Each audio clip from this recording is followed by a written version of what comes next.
What's going on, everybody? Welcome back to another exciting episode of the Viall Files Freestyle Edition. Is that what we're... Yep. All right, great. Nailed it. Amazing. I'm Nick, your host, joined by the household, Allie, Amanda, and Derek. And our special guest today, we're very excited to have him, the one, the only, well, that sounded weird. Johnny Lowe. I got nervous introducing you. How are you doing, buddy? I'm doing so good right now. I have this very cute dog on my lap. The office dog, Kiki. Yes, Kiki is making me feel very at home right now.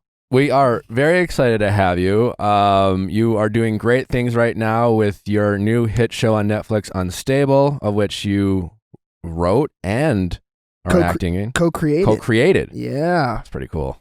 Executive produced. I pull out like a scroll of titles. I'm like, oh, yeah, very exciting.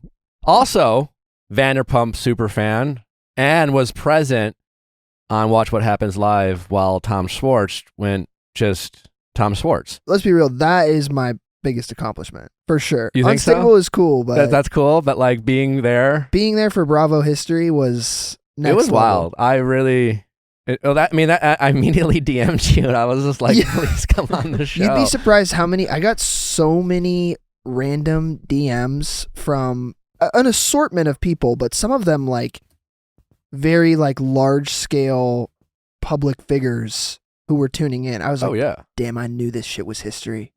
I knew it. It was your big moment. Well, we have a ton to get into. We got Love is Blind cast suing Love is Blind, Netflix and the production company. Obviously, we're going to get into like some Vanderpump stuff, some housekeeping notes before we get into it all. We got Barbara Corcoran this Thursday on Going Deeper. That's going to be that's a wacky episode. We've already talked to Barbara. She's a hoot and a half. You ever met Barbara Corcoran? I have not, but I'm familiar. It's a good time. Wacky? If you ever get the chance. If you ever get the chance, you should definitely meet Barbara. Really? Yeah. Like we should have had our mics muted because it was just constant. Like we were dying. My favorite line of the episode was it like fuck that bitch? What was she say? Oh, she said now you have to go get married so you can get revenge on that bitch. Yeah, that was her giving relationship advice. I need to meet her. Oh, it was really great. Anyway, so she's with us on Thursday. We also have an update episode for you dropping Friday. Oh, yeah, on Viall Files Classic. So for all you update people who didn't want to join Viall Files Plus, there you go. It's free. For all the other people, we had that. If you listen to Ask Nick last Monday, our wonderful caller who believes that she is a lesbian but is dating a man. Is like living with and has kids with a man. She has an update. Spoiler alert, she was proposed to. Find out what happened after she was proposed to. It's wild. So go check it out. It's on Viall Files Plus. Go to viallfiles.com to sign up. It's free to sign up. So if you don't want to pay to listen to the episode, you don't have to. You you get 7 days. Trial. You get 7 days to try it out. My favorite thing about that update was that she said once she realized she was getting proposed to, the first thing she thought about was how Nick would respond. Yeah, that's the and power. I was like, Nick, you were part of her proposal and you weren't even there. Well, she didn't propose. And these people, they don't use their real names, do they? No, they use aliases. Okay. Yeah. But it wouldn't be that hard to piece it together if you knew them and listened to your show. There are some people who write in, they'll write in and they'll want to like vent and they maybe hope that I might like read it and just like email them. But a lot of their friends also listen to the show, so they're like, I'd love to come on, but my friends are familiar with the story or they know my voice. But got it. Other than that, it's anonymous. So. Damn. That being said, if you have a story to tell, email us at asknick@theviallfiles.com. It is anonymous.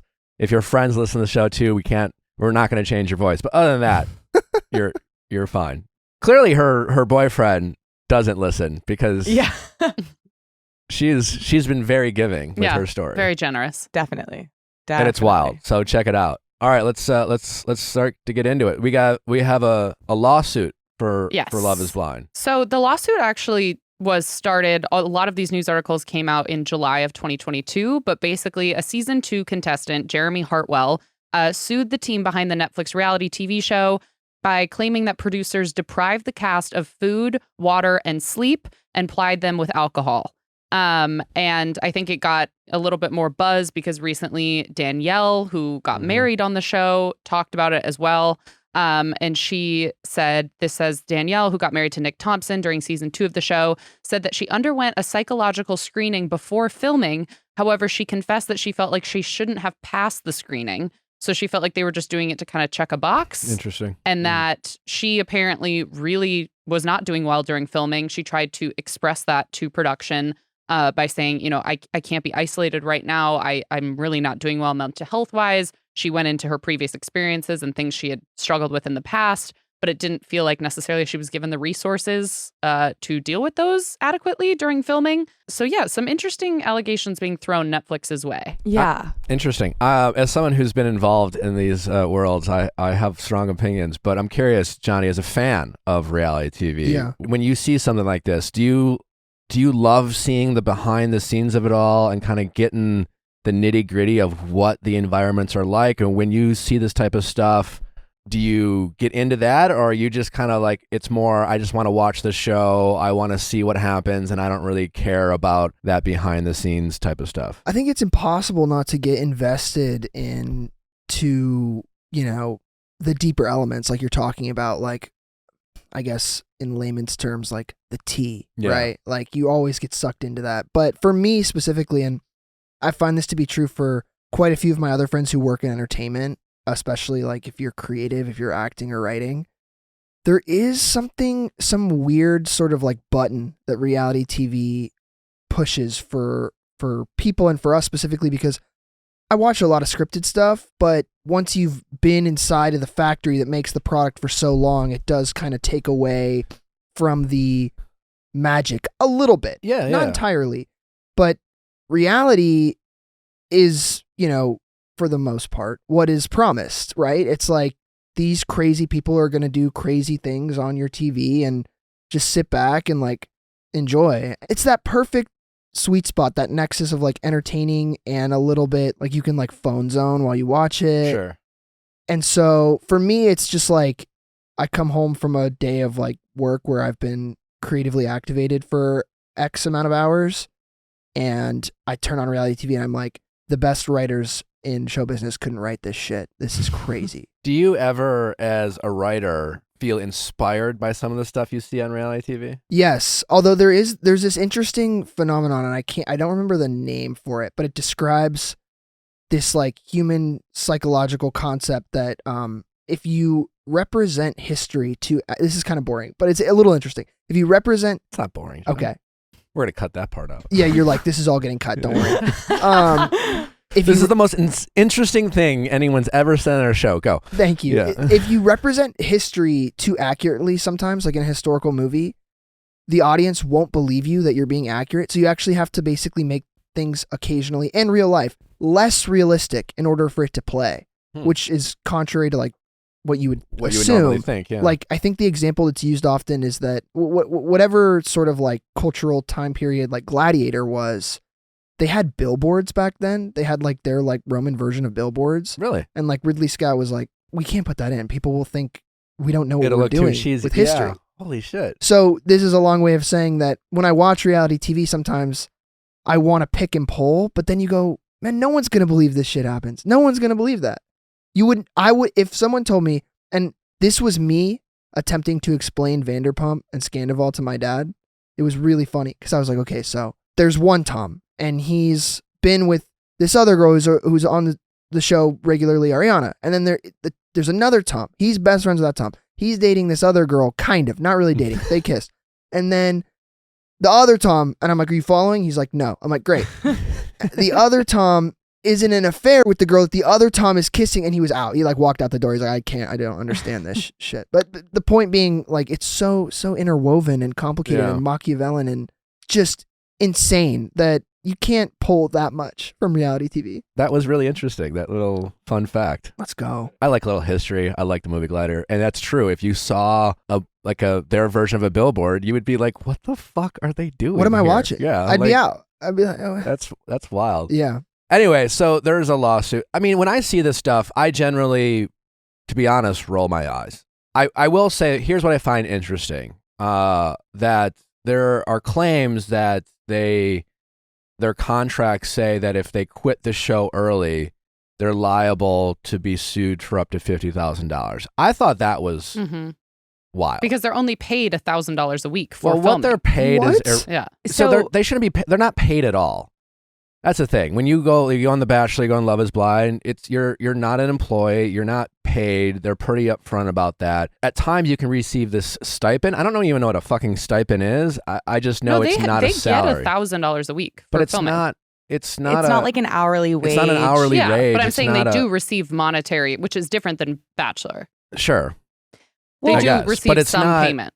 But it's not there. I know part of that lawsuit is saying they made less than like minimum wage because they took the amount of hours that they were filming divided by like what they received. And it's just like, that's not how that'll get thrown out immediately. Because it does break down to $7.14 per hour with the 20-hour days. So their point is that like if minimum wage is $15 per hour, we're making less than half of that, nowhere near close.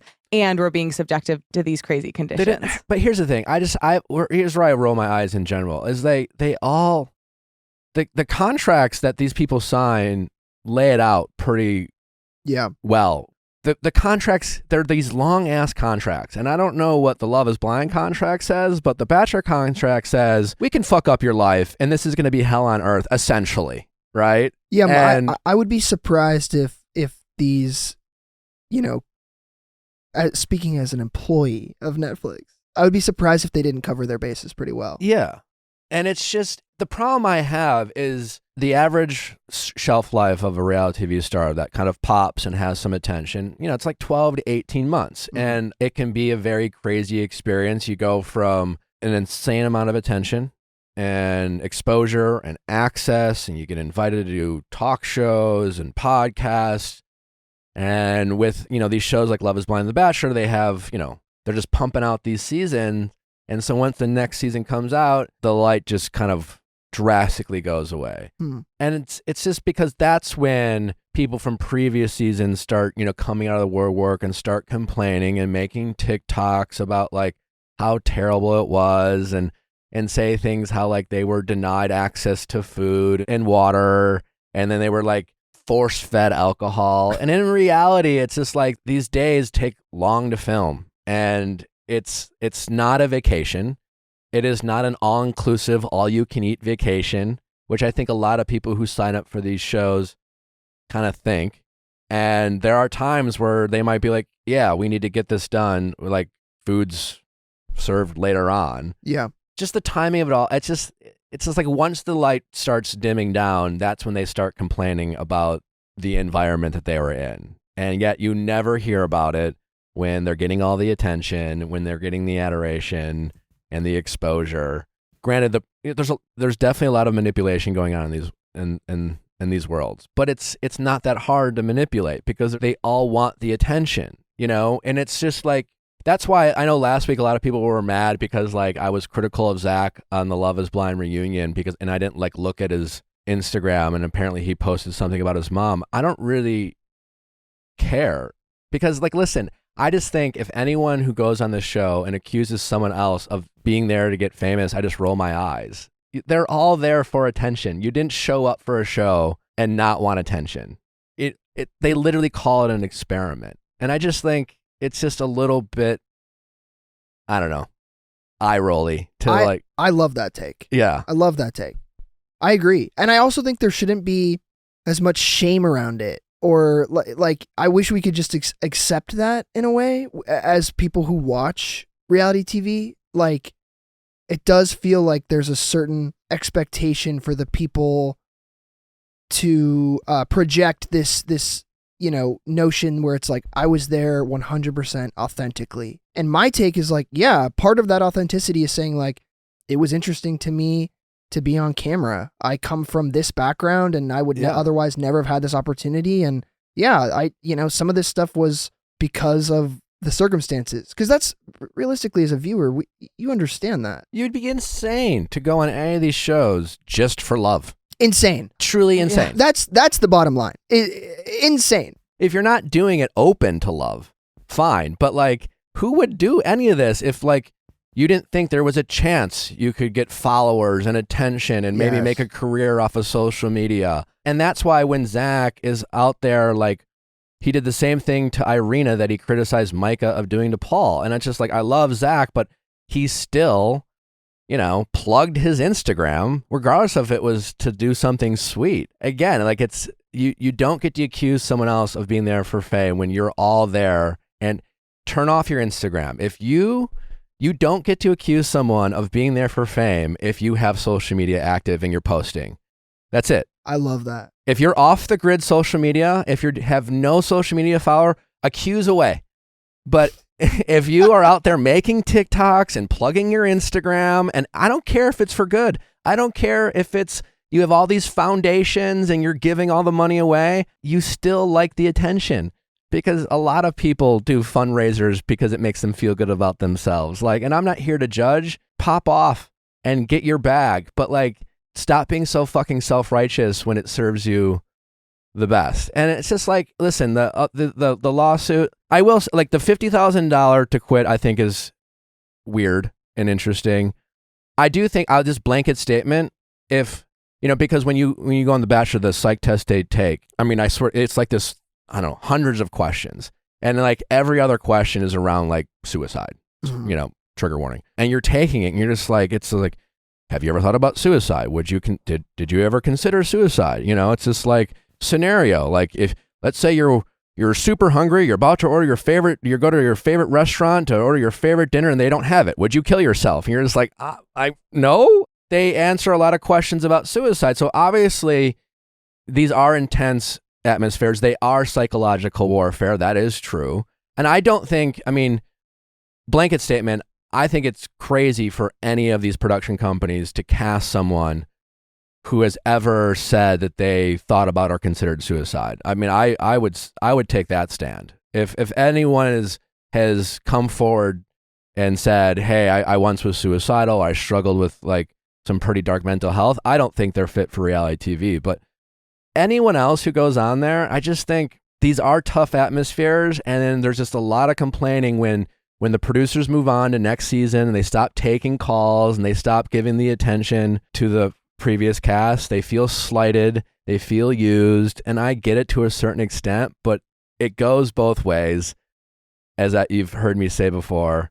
And I just think it's a bit eye-rolly when you have a bunch of casts from previous seasons about 18 months later when their star dims and the only attention they can get is to start complaining about the show, and those are the only videos that they post that go viral. I think it's just a little eye-rolly. I don't know. Do you think, because I hear you 100% with the conditions, especially, like feeding them alcohol, like putting them like in psychological isolation. So much of that contributes to the environment. And there's definitely a conversation to be had about the ethics of that. But it's like, that's how the sausage is made. You like it or you don't with reality TV. With payment, to me, it feels so simple to just pay people for their time. Like on film sets, if you miss a meal, there's a meal fine. Like there's all of these other... These are, for the most part, talentless people when it comes to entertainment. They are, like they might have, I'm sure they have lots of talent in other areas, but they're not comedians or writers or actors or singers or performers. They are talentless people when it comes to entertainment. And the only thing they bring to the table is their willingness to just be their truest self on camera. They go on these shows and they get this attention, and that, their audience is like, you're amazing, you're so funny. And they start drinking the Kool-Aid.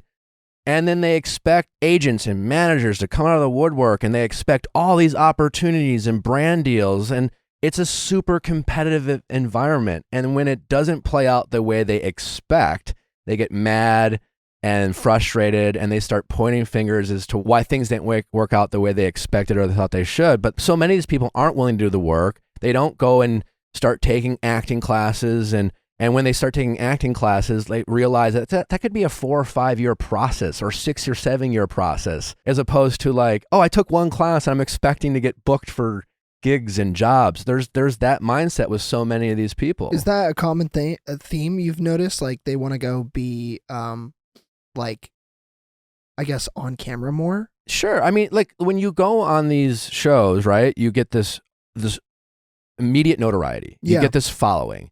And I've felt that too. It's just like, you want to do something with it. You're like, well, what should I do? You have every one of your siblings and friends from back home are all like throwing you all these ideas of what you should be able to do now, right? Yeah. And then you can kind of drink their Kool-Aid, and then, but are they willing to do the work? Many of them are not willing to do the work. And when the tension starts going away, they get super frustrated. And then like manipulation on the show. Yes, that happens, but it's not that hard to manipulate these people because the producers know they all want to be famous. They all want the attention. So all the producers usually have to say, it's just like they're literally leading the horse to water. Yeah. Who's already starving to just want to continue on, to want to be on the show. So yeah, are they pressured to get married and all those things? I'm sure they do. But we're talking about adults here. We are talking about adults who don't have to get married, who are able to make their own decisions and choices. And as someone who's been in these environments and felt manipulated and these are high intense environments, like you still had the ability to say no. Mm-hmm. You still had the ability to be like, nah, it's not for me. There are people who say no all the time on this show, and some people choose not to, and that's fine. But when it doesn't work out the way you expected, it doesn't necessarily mean that you should be suing someone. I don't know. I'm not a litigious person. I kind of roll my eyes with some of this stuff, and I just think it's a little... We got to change that. Something goes wrong, you just start suing. That's got to be your new move. Like, yeah, rebrand. Yeah. I don't know. Become litigious. Yeah, I should. Maybe. Nah. I do a bad job today. Sue me. Waiter messes your order up. That's how people are. Some of these nowadays. Yeah, it's just kind of. I know. I'm not actually encouraging that. Don't listen to me. I do think you could say though, with reality TV having like grown the way it has and just like blossomed, it does feel like we are still in like the early wave of this industry. And I know like the power dynamic is very intentional, so that way they can create a show, because if everybody gets their 2 cents about how the edit should be, you don't get reality TV shows. So I totally understand that part of it, you need to have one kind of like puppet master controlling narratives.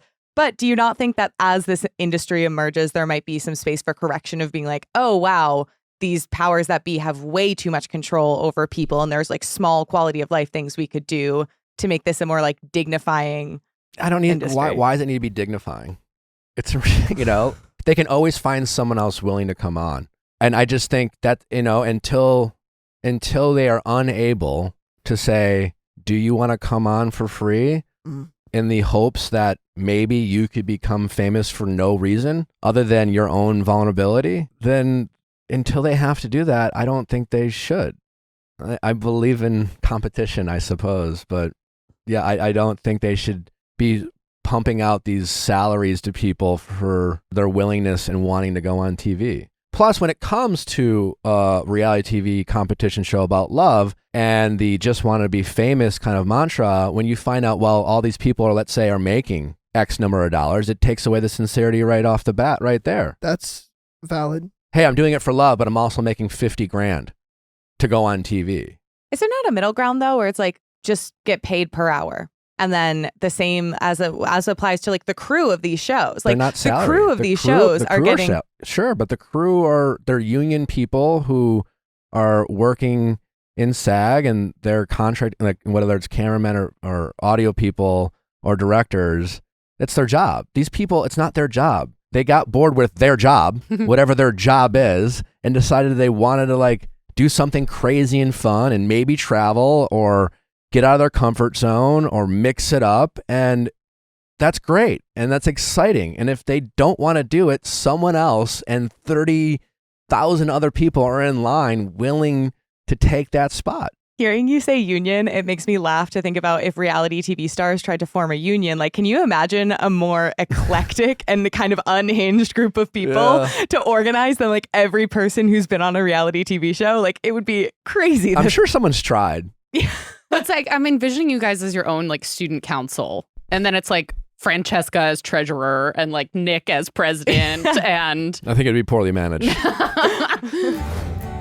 When it comes to saving money, as a small business owner, every little bit helps, don't I know it? Especially if you are running your business via your home or you're shipping products, or a lot of your sales happen online. Well, if that's the case, a big part of your cost are shipping costs, and look to ShipStation to help you and your business. ShipStation has been helping business ship products and give excellent customer service for such a long time. I've been using ShipStation for 4 or 5 years now. ShipStation gives you access to discounts up to 84% off of USPS and UPS rates, and you can manage every order from one simple, easy-to-use dashboard. When you lower your shipping costs, it makes returns easy. Your customers stay happy while you save money.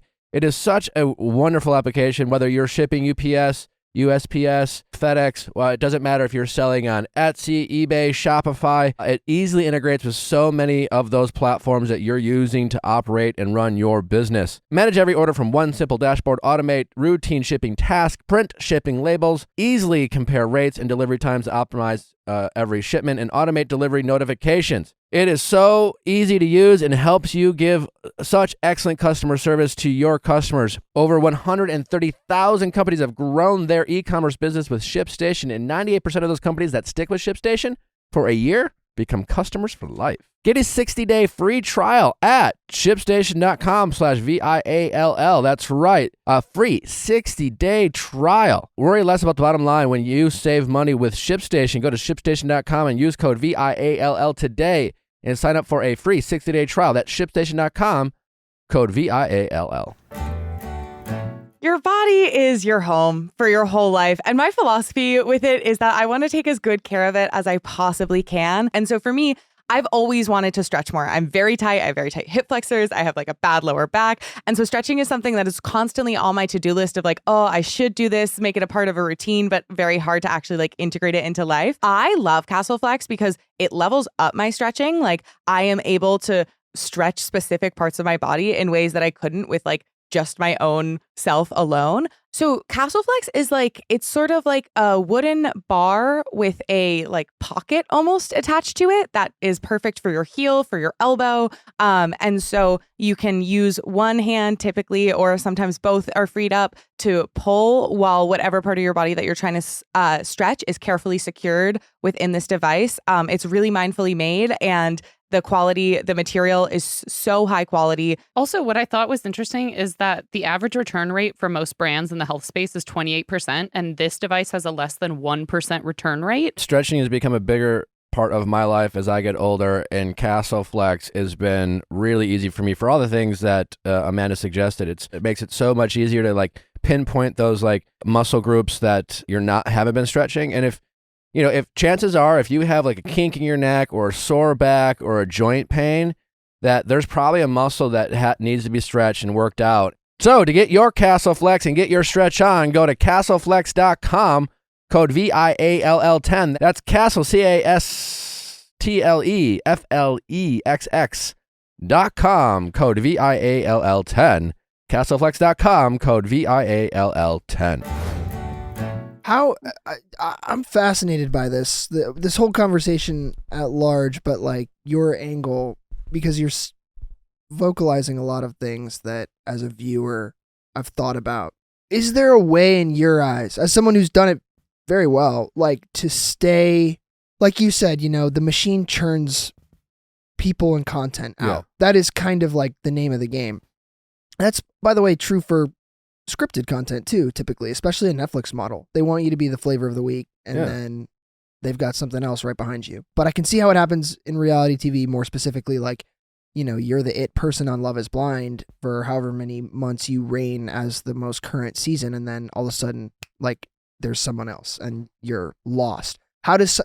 Is there like in your eyes, like a healthy way to, like, I don't know, carry your momentum into a career or a life or something? Yeah, I mean, I think you have to be realistic first and foremost. I think you have to realize that why you did it in the first place. Because usually if you have a healthy perspective when you go on these shows, you're going for this crazy experience. Mm-hmm. That's the healthiest approach. I don't know what this is going to bring me. I'm open to whatever it might bring me.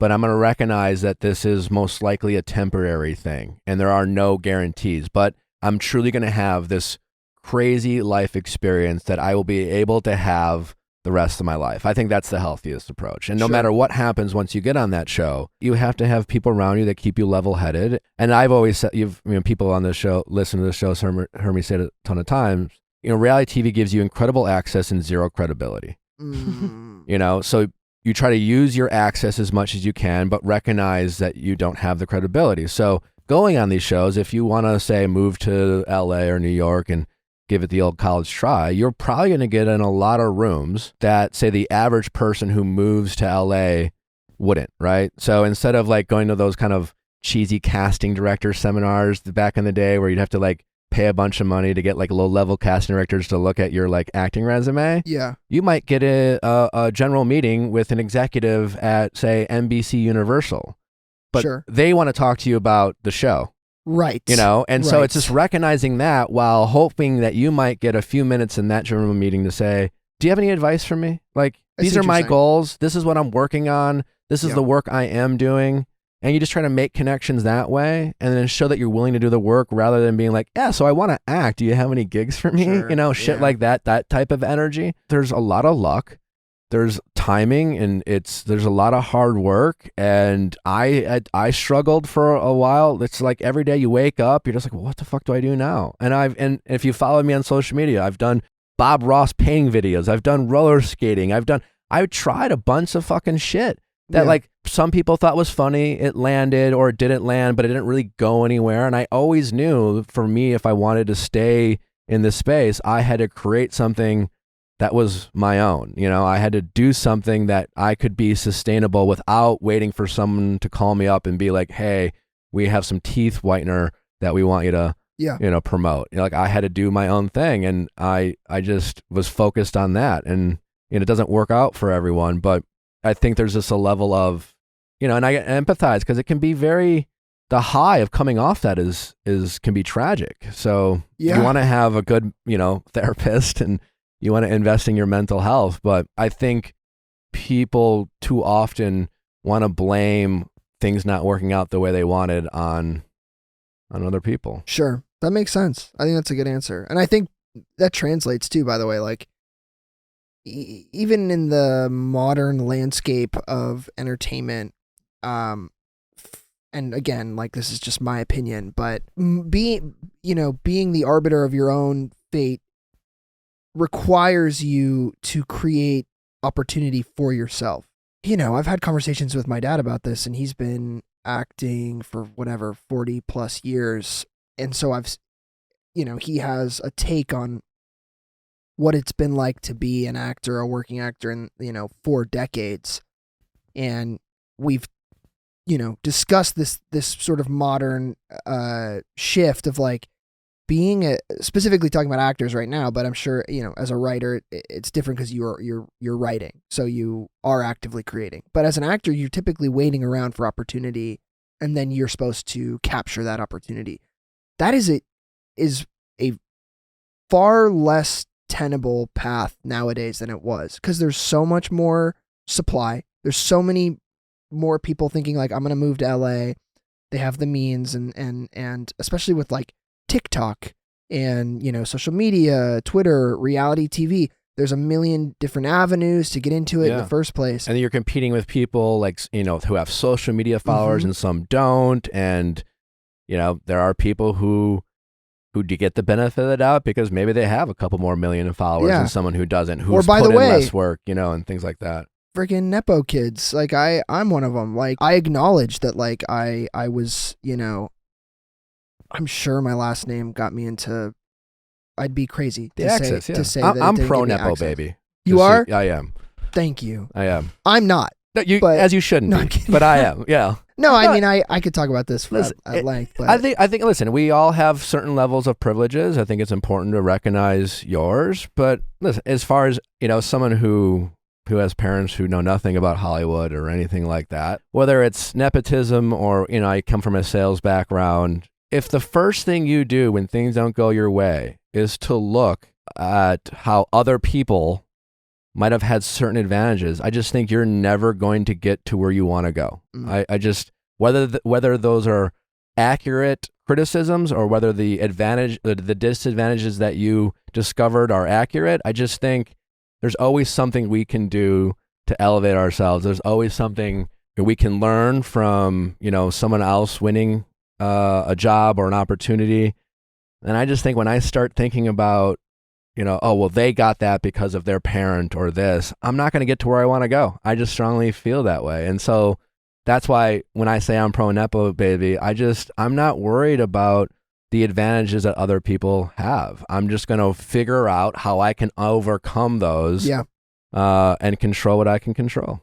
I think that I like that take. I do think that both takes can exist simultaneously, because I think that is a very, very like mentally healthy way to approach all things, is like, if I worry about other people's business rather than my own, it's detracting from like my progress. Yeah. That being said, I think it's still important for the frustrating part about, I think, nepotism, kids of any industry. It's interesting that entertainment gets this, magnifying glass on it when it's in everywhere, prevalent in every single industry across the, world. But I do think that it's as simple as these people, kids or adults, whatever they are, acknowledging it. Because it is frustrating to me when I do meet people in similar circumstances or see other people or read about them, and all they have is a staunch defense as to like how they got to where they got to. I'm like, that's great. I want to hear your defense, because it is important. Like I do this. I talk about how hard I worked in the rooms I was a PA in for 3 years, and I got lunches and coffees, and like I did that stuff. But you do still need to acknowledge it. You have to throw it out there. Otherwise, like we were talking about, it's about self-awareness and authenticity. There you go. Yeah. Like it comes down to like, just don't bullshit people. I think that's what it is. I think people just want to hear, say, people like yourself who might have certain access or advantages, just acknowledge it and then move on, rather than assume that there were no advantages. I'm assuming that, say, someone in your case or other people maybe who have prominent parents, I think maybe there's just a defensive-ness, right? For sure. Because there's this immediate, oh, you didn't do anything. Yeah. Oh, it's only because your dad's Rob Lowe, and here you are, like you said, like you've done some grunt work, you've done the, getting the coffees. To this day, the scariest job I've ever had is getting lunches for a writer's room. Oh my God, the modifications. Oh, and then like particular people. And no one thinks about like, how am I securing all this food in my trunk? And because I got to get back in like 10 minutes, I'm taking taking sharp turns. Yeah. And this is sliding around, and this guy who replaced, he's like, he wanted the brown rice on the side and the sauce in the thing, but I didn't. Oh, did I screw that up? That's the most stressful job I've ever had. That's why DoorDashing is the absolute worst. Stop ordering drinks on DoorDash. I don't have enough cup holders. Like, I literally don't know where to put them. Have you had to do lunch runs? Well, I worked as a DoorDasher during the pandemic. You did? Mm-hmm. That makes me like you more. Thank you. Yeah. Yeah. Mm-hmm. Good for you. Thanks. It was a moment. Yeah. I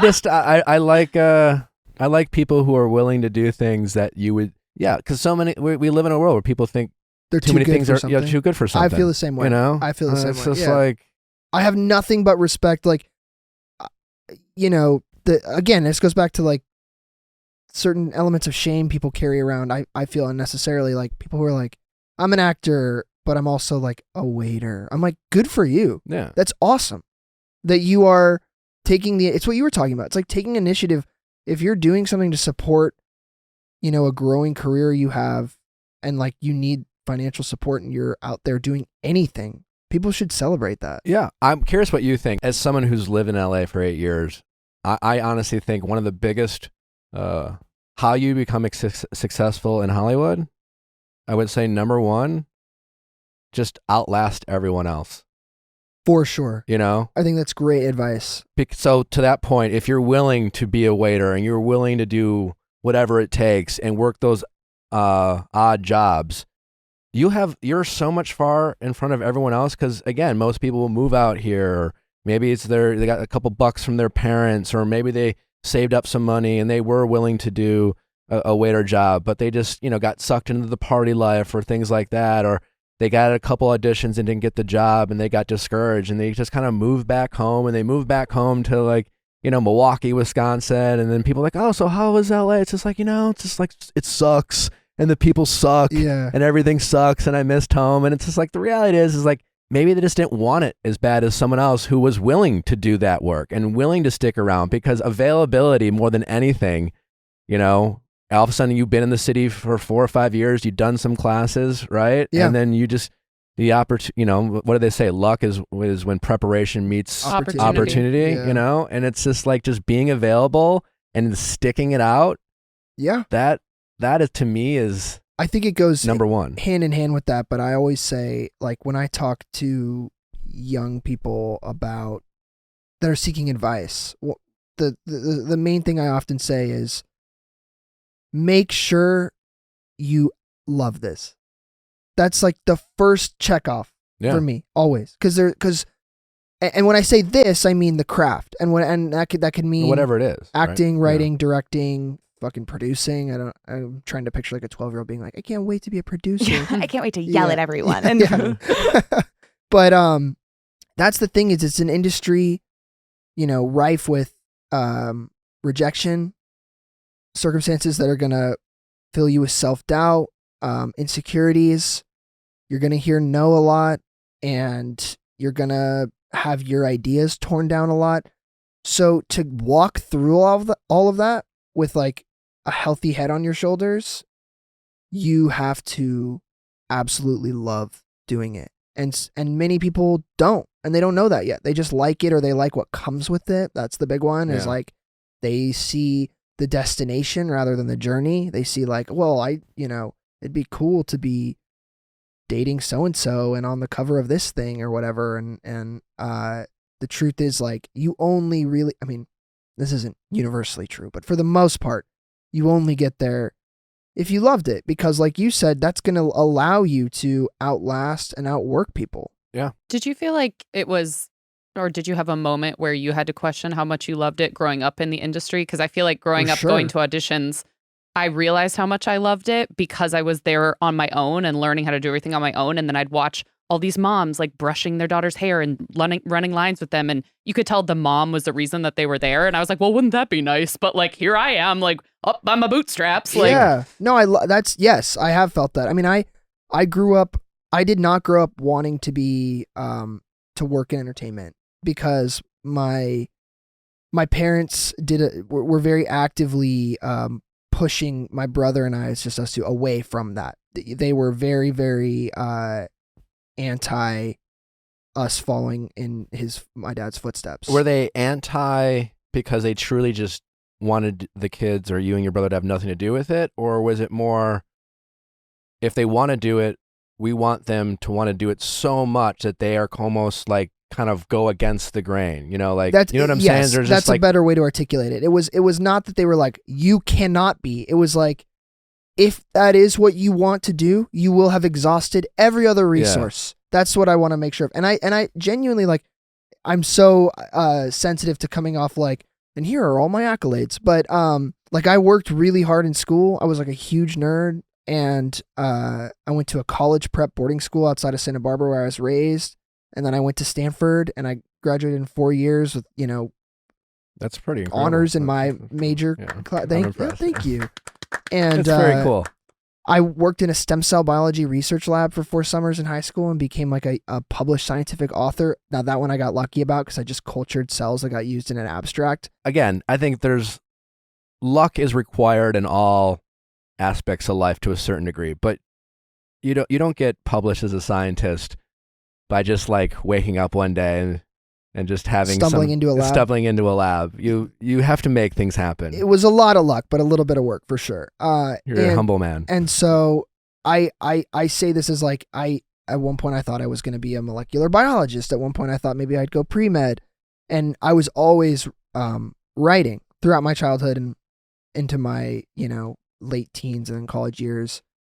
And I had done a little acting, but acting had always spooked me, specifically the culture around it. I just had seen, the effects of it, and I'm kind of a secret introvert, so it had just startled me somewhat. We love a good introvert. Okay, good. Yeah.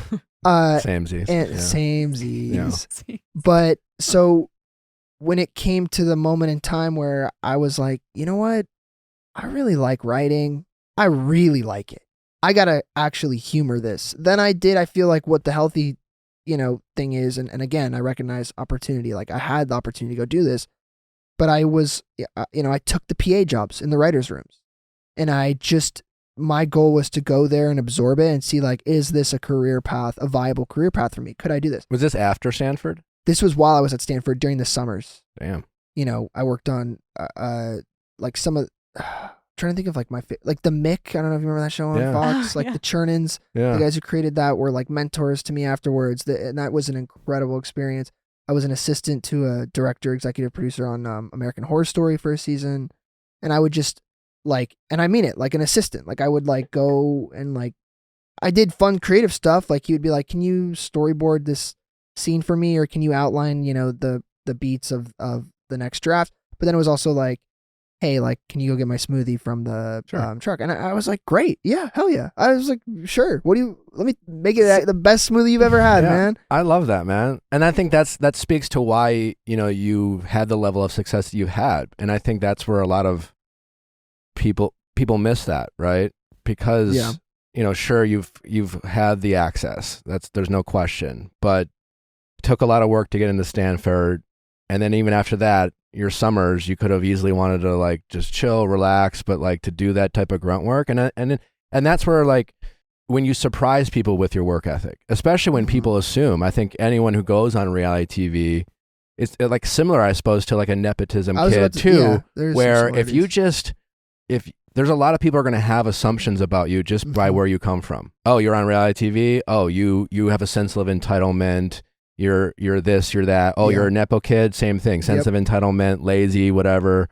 But you show up and you're willing to do the work and you're willing to like to grind it out and learn and humble yourself. That's just like, that separates you from so many people so quickly. Yes, I completely agree. And I think that comparison is valid, and my remedy for that and my advice I've given to people is like, you have to be okay with outworking the people around you, at least for a certain amount of time, ideally for the rest of your life. But at some point, you have to commit to outworking the person to your right and left as someone where there are preconceived notions to you, because you're swimming against current. Like they want you to fail.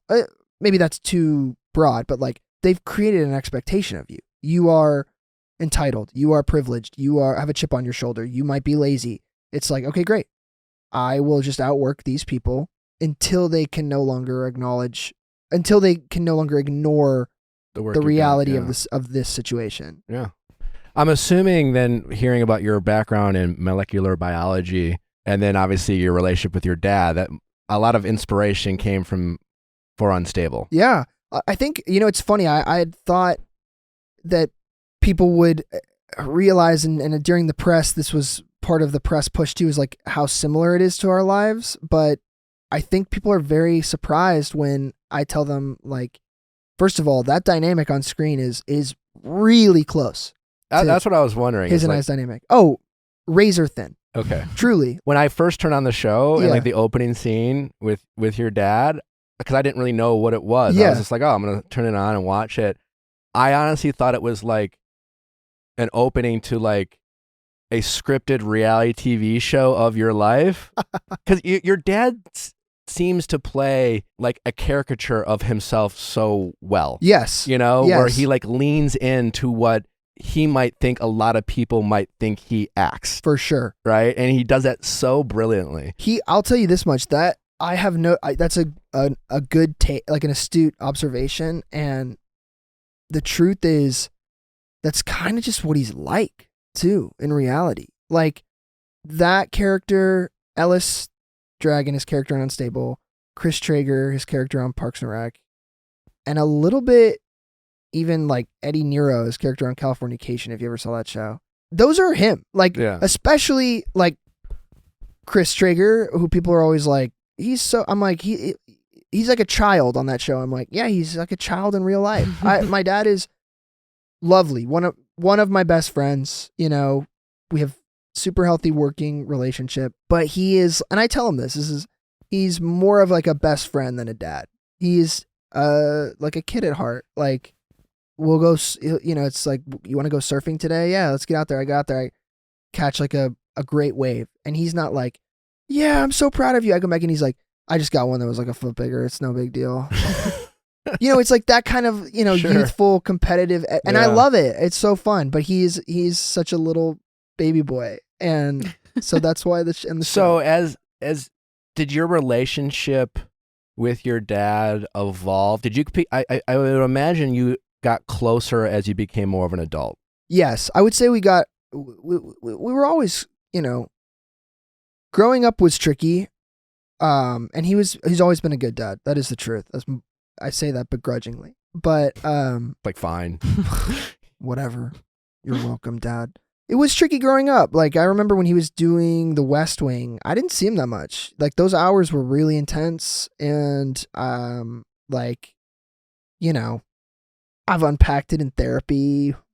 I like that you gave therapy a shout out earlier. Yeah. Super pro I got therapy. therapy after this. Yeah. Yeah. I go twice a week, bro. Same. Nice. Hell yeah. Want to compete on Yeah. our mental Well, health? I go for and I am so pro therapy. But My yeah, no, sessions. yeah. What Mine do are 90 minutes. get in there? I Yeah. do EMDR, so I love EMDR. I don't actually right now. But It's I wish I okay. did. We were about to be friends, and then we were this close. And then I was honest. My we were this fiance is close. in EMDR. Really? Yeah. It's great. It's really great. But to not drag it out, it was trickier when I was young because he was gone a lot for shows, and then he started to adjust, and he was like, "I'll do shows on schedules that I can be around you guys more often." But we have become very close in the past 5-ish years because when I got sober, he really helped me with that, and that just like was a connection, like a bond that we've really sort of built off of, and I'm super appreciative for his help in that regard. That's awesome. I'm assuming it must be a lot of fun just working with him too, It is, yeah. I mean, look, especially on your project. on our project, it is fun. It's frustrating at times. He's still, a man that has been famous for whatever 30, 40 years. So with that comes a certain level of diva-ness. I don't have a better way of putting it. Expected privilege. So when his rice slides into his If sandwich, his rice slides yeah. in, no, yeah. He throws it Oh, at by your the way, face. I'm highly underqualified to be getting his food. I would never like the people that have worked for him or our family. I'm always like, you guys are superheroes dealing with my parents the way you guys do. It's like small examples where I'm sitting there on set. They've called us, and I'm, it's lit. I've done my, last looks and everything, and then his car with his driver pulls up to set and like parks like right next to the camera, and he gets out and he's like, "All right, let's go." And I'm like, "Well, you don't give me a let's go. Yeah. We've been let's going for 5 minutes now, waiting around here. Don't let's go right now." So it's fun, but he's not a crazy person, but he has, been he was famous, got famous when he was 18 years old. You can only be so grounded. It seems like I feel like as I got older, as someone who is pro mental health, and I work really hard on myself. Like, I really want to continue to challenge myself to just be a better person, not to sound cliche. Yeah. But as I've gotten older, I've also learned to accept who I am. Mm-hmm. It's just like, this is how my brain works. This is who I am. And I don't want to necessarily convenience anyone, but I also like, hey, if you want to be around me, I just need to be upfront that this is me. And it seems like, to a certain extent, like you said, like you've learned to accept who your dad is. Yeah. And love him for that. And then kind of, let him work on some of the other stuff. But a big part, I think, of all relationships is a balance between challenging the people in your life to be a better version of themselves, all while just accepting who they are and loving them for their strengths and their faults. Yes. In recovery, there's this notion of acceptance around being perfectly imperfect. And it sounds very cheesy, but I firmly, stick to that thought multiple times a day. Yeah. And it applies to both people and life and the universe and whatever you want to apply it to, where it's like, this person or this thing is the way they are perfectly. Like, I don't get to control that, because it goes way back to what you were saying, which I really liked, where you were like, when I start to worry about why somebody else got something that I didn't get that messes with your process. It's the same on a more broad scale with like, if I start to accept that things are the way they are for a reason, then that gives me more peace in life. That doesn't mean you just get completely complacent. Because like there's a really pretty prayer called the Serenity Prayer. That's, God, grant me the serenity to accept the things I cannot change, the courage to change the things I can, and the wisdom to know the difference. So it's like, you got to know the things you can change, work to change them. But there are many, many, many things you cannot change, and that's the hardest part, is learning to accept that. And then work through the reality of that. Yeah. Yeah. Speaking of, I don't know, maybe they're Nepo kids, or maybe they have a hard time knowing the reality, but let's talk Vanderpump for a moment. Let's fucking do it. Wondery, Even the Rich, the podcast that tells these crazy stories about some of the world's elite and their wild and wacky lives, from, the family destinies like the Murdochs. You have Dolly Parton's legendary story. They got Mariah Carey, Whitney Houston, Janet Jackson, Lucille Ball. So many of these these fascinating people with fascinating lives. We often hear about the glamour and the fame and the attention, but there's so much more that that all can come with a price. And so many of these people's stories are really just wild and fascinating. The Janet Jackson one with the whole wardrobe malfunction. Malfunction is a wild one. The Whitney Houston one is one of my favorites. If you love stories about some of your favorite celebrities and the behind the scenes, like, for example, if you like Succession, the Murdoch podcast, it's very Succession-esque, those wild stories. So to check out Even the Rich is a podcast from Wondery that tells the jaw-dropping stories about the tumultuous lives of the world's elite, from the greatest family dynasties to pop culture superstars. Listen to Even the Rich on Amazon Music or wherever you get your podcasts. Follow Even the Rich wherever you get your podcasts. You can even listen ad-free on the Amazon Music or Wondery app. This show is sponsored by BetterHelp. This episode is brought to you by BetterHelp. Hey, people, it's a tough world out there. We need to talk to people. We need to let things off our chest, whether you're dealing with anxiety, money problems, relationship problems. Maybe you just need to talk to someone. Maybe you're not sure if you should move in or move out with your boyfriend or girlfriend. Therapy has changed my life for the better. It can change yours as well. If you've ever thought about therapy, but maybe you were just kind of nervous about, how do I find a therapist? Maybe it's too expensive.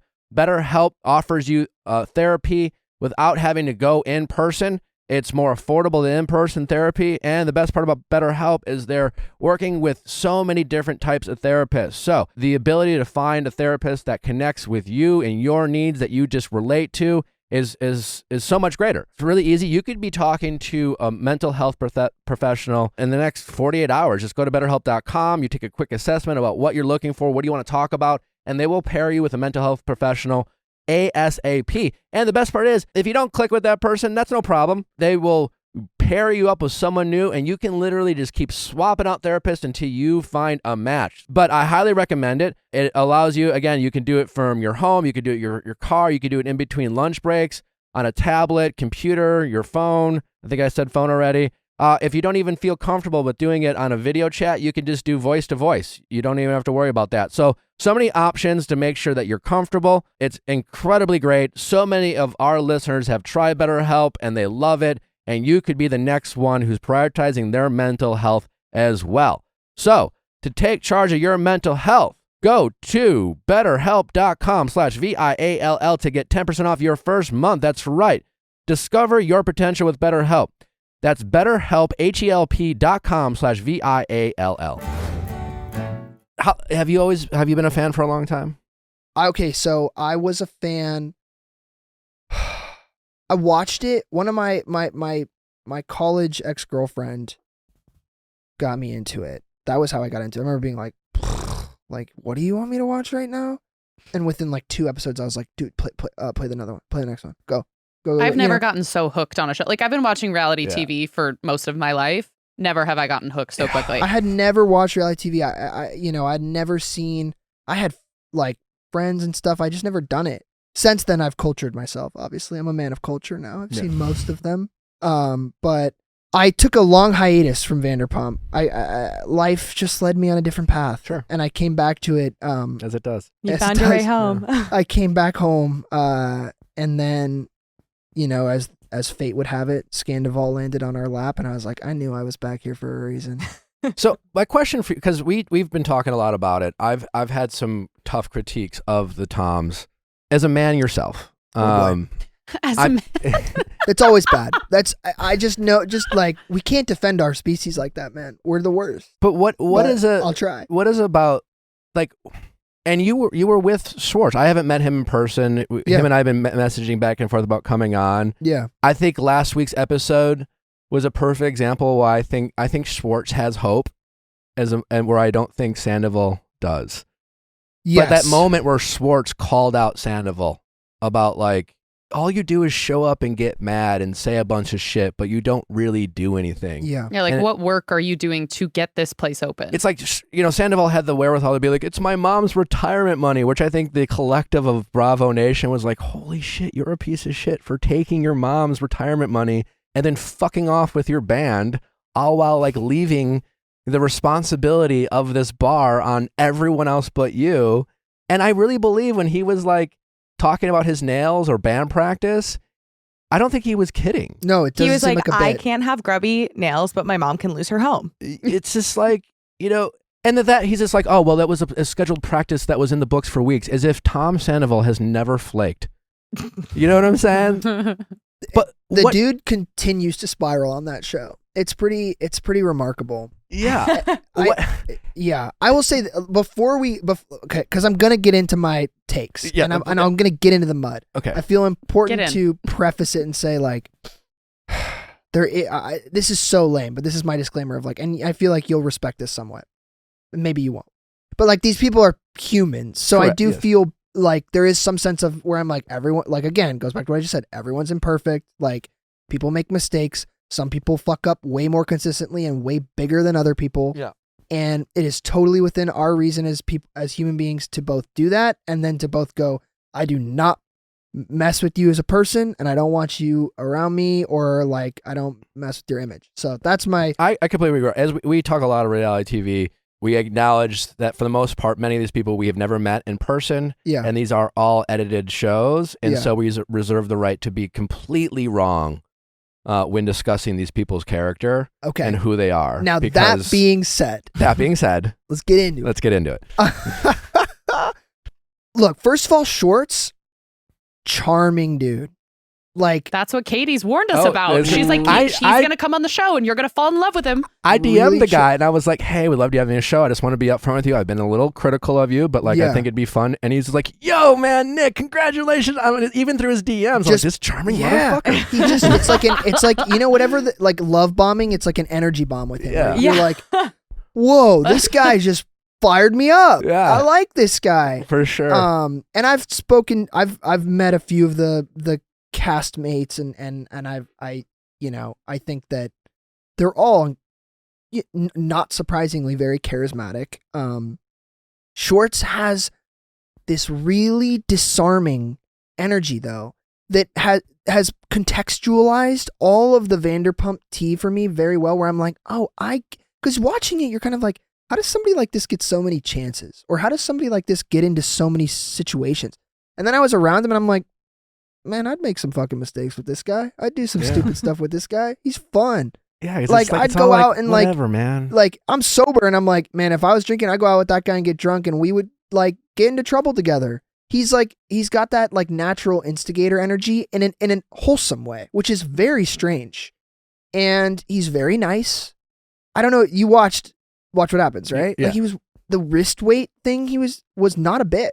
He was wearing them in the green room before we went on. And he was like, I just touched my face so much. I got to stop. I'm just going to wear them out there. And he was like, do you think they look super like noticeable? And I was like, the massive wrist weights? Yeah. Like, But- Tom, do you want me to be honest with Yeah, you? but I said to him, I'm like, look, you have this whole authenticity thing going right now. Like, ride that. I was like, it was so funny because, and that's the other thing. There is this weird, I'm sure you've experienced this. There is this weird, like, cultural circumstance where it's like these reality stars have so many actors or famous people that are fans of them. Yeah. And then they're like, wait, that person's a fan of mine? Like I walked in and I was like, I played it kind of cool, but they know. Andy briefs them. They're like, he's a super fan. And I was like, I don't know about super fan, but I'm a huge fan. And Also, can I smell you? Can I, give me that Tom hat or whatever. How you gave me a Shorts and Sandy's hat that I was like, okay, this is cool. That's dope. But like I have a friend who I won't name, but is like a very, very successful actress. And she was like, you have to FaceTime me from the green room. I have to meet Schwartz. And I was like, okay, fine, I will. And like right before I left, I had forgotten to do it. And I was like, oh shit, like Schwartz. And I FaceTimed her and her husband, who's like one of my closest friends. And they came on and he was like, oh, hey. And she on the other end of the FaceTime was like so shy, got so shy and starstruck and was like, hi, oh my God. And then hung up and it was so funny because I hung up the phone and I was just thinking about my friend and he was like, she's a fan of mine? I love her. And I was like, yeah, man, we watch Vanderpump every week together. It's just really interesting dynamic how it works. Reality stars are they capture such a unique corner of like media and attention. It blends all things. It's very interesting. I've digressed. I do want to get back into Scandal. No, you're right. It is true. It's kind of wild. What was the weirdest celebrity story you had? Vanna White. Vanna White wanted to talk to me when I was in the dressing room, and one of her friends was my, hairdresser at the time, and she's like, Vanna White can we FaceTime her? Can we call her? And I was like, yes. It was just, That's a good one. She's a legend, and the fact that she, you're right. When you realize certain people know you exist, just exist is a wild realization sometimes. It was honestly kind of wholesome to see in that moment because I was like, oh, people just like each other. And then I'm like, oh shit, there's mud here. I gotta get back into it. But no, that experience with Schwartz was fascinating. Watching Andy's reactions in real time to what he was saying, because he was clearly saying too much. It was palpable. It was so evident within the first 3 minutes we were on the air that it was going to be like that the whole time. And he was kind of saying it beforehand too. He's like, he openly was talking to us about how, he was kind of nervous, and I don't want to completely air out the things that he said, in privacy, but hearing about the Scandoval situation behind closed doors, it's just really intense to hear about how, like, watching it, you understand it's real, but there's a part of your brain that's like, this is all happening on my TV. Like, is this all a bit?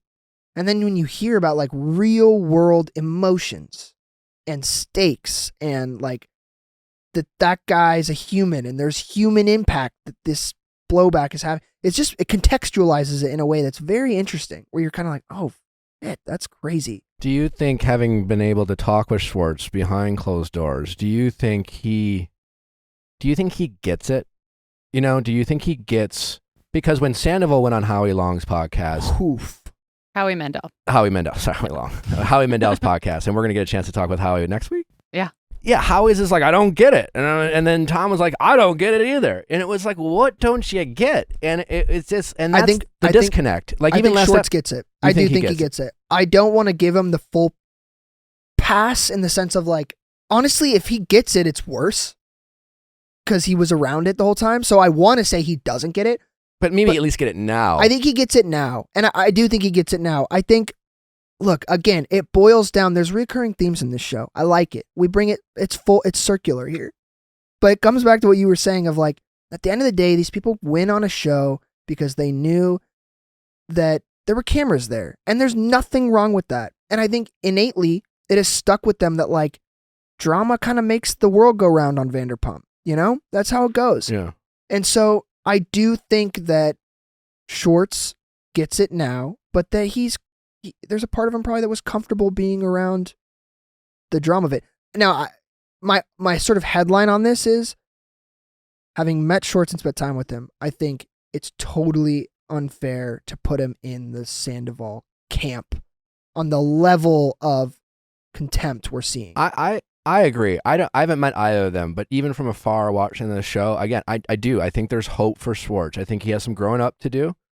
I think I think he's too much of the fun guy, and in terms of taking on responsibility, he could maybe step up a little bit. But I really think Sandoval, he's shown no hope for me when it comes to him. Where I really think, even in the last episode, talking about his mom's retirement, his unwillingness to like step up, when his general manager was like, well, why don't you guys come in here and do the work? The look on Sandoval's face was like, I don't, what the fuck? I saw that too. Right? Like, Yeah. again, you're talking about doing coffee runs and doing grunt work, and you could have easily been like, well, I'm fucking Johnny Lowe, or whatever. And I think Tom Sandoval has that kind of a, I'm fucking Tom Sandoval. Yeah. Like, Yeah. I'm the name, I'm the talent, I'm the one who brings in the people. Yeah. And it's like, he's not willing to get dirty unless he's being dirty, so to speak. But like, There you go. I just don't. Yeah, he just like, even when he was talking to Ariana, and he was like, "Oh, Ariana's, you never take my side," and it's just like, you never, because when it comes to Tom Sandoval, it seems like no one else matters other than himself. And and once he's dealt with his immediate needs, that's when he can consider other people's needs. And I can't imagine being in a relationship with someone who has a track record of just constantly putting themselves first and not realizing that they're doing it. Yeah, like utterly lacking self-awareness. Yeah. Yeah. I'd have to ask my first ex-girlfriend what that's like. I'm kidding. That was a self-roast. No, I again, I will say that, and I'm sorry to be so lame and continually contextualizing things, but like, if my life was on camera, there's especially before I got sober, because I was a really lost person before I got sober. Like, I get how people get to the place that we see them at, where you're like, how is this person doing that? I don't condone it, but at least I understand it. Sure. I'm like, yeah, it's a sequence of mistakes in a row. There's some level of childhood trauma that's probably unaddressed. For sure. There's some level of insecurity and fear and resentment that has sort of laid dormant in that guy probably for a long time. And it's manifesting in him fucking over his partner and his friends.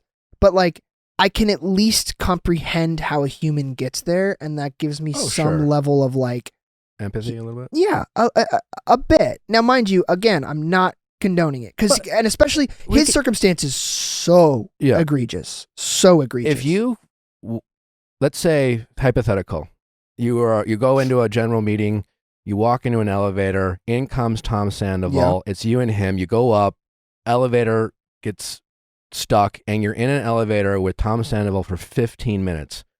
What advice do you offer him? That's I love that setup. I get why you have a successful podcast. Thanks, man. I got you. Right now. This is right now. You leave today. Peak Scandoval. You leave today. It's our elevator. That elevator. It's gonna happen. Yeah. You guys have set this up. Yeah. It's a plan. Yeah.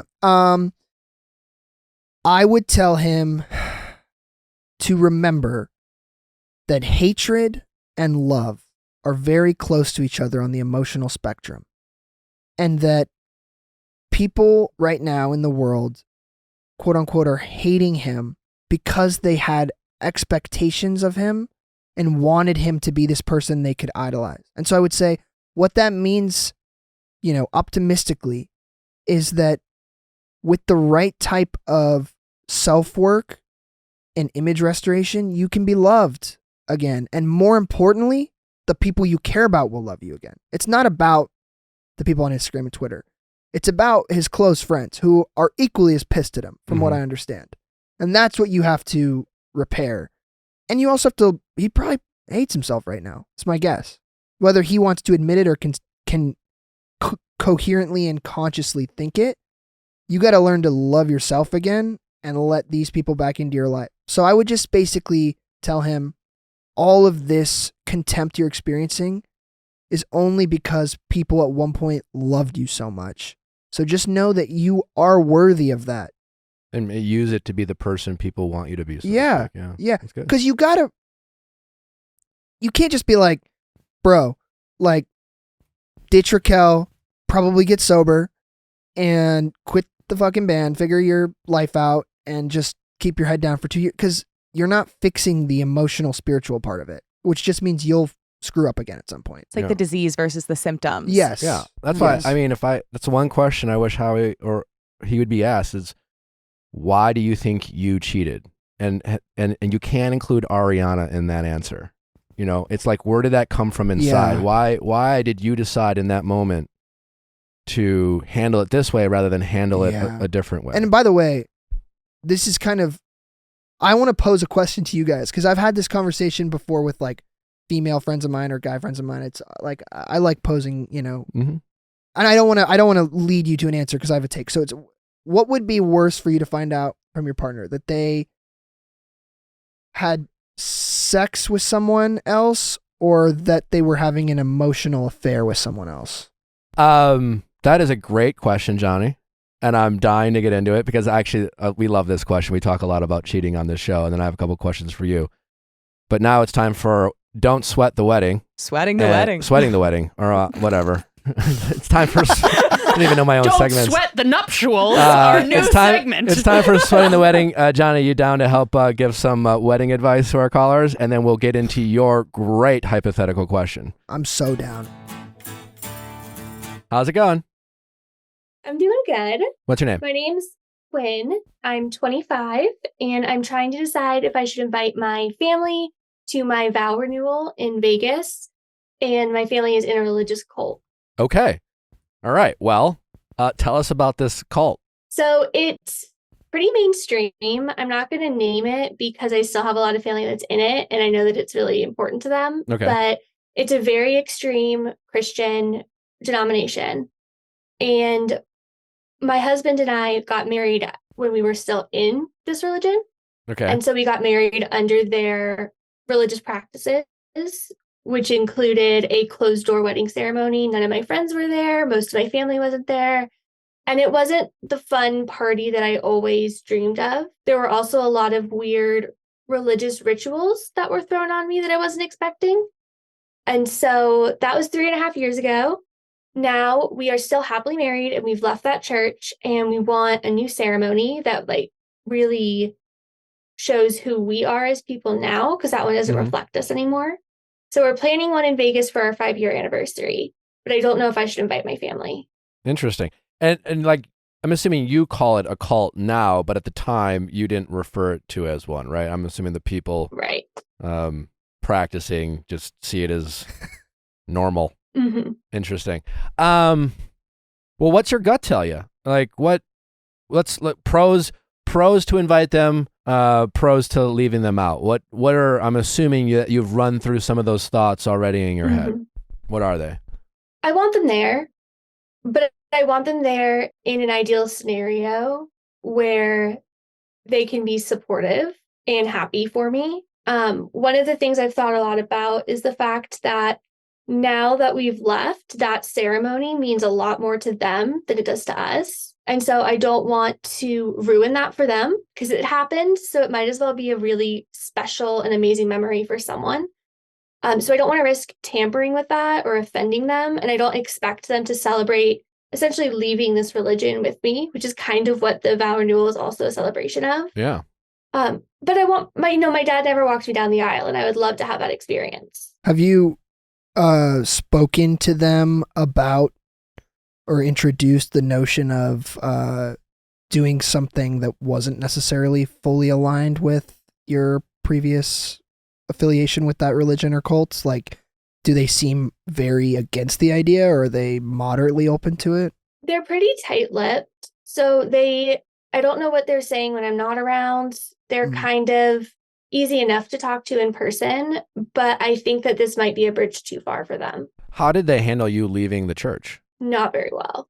We still have an open relationship, like we can talk to one another and we communicate, but it was really difficult for them. And we are a year removed from me telling them, about 2 years removed from me actually leaving, and it's still a sore subject for sure. Well, I mean, I really think this is a case of just boundary setting, you know, with your family.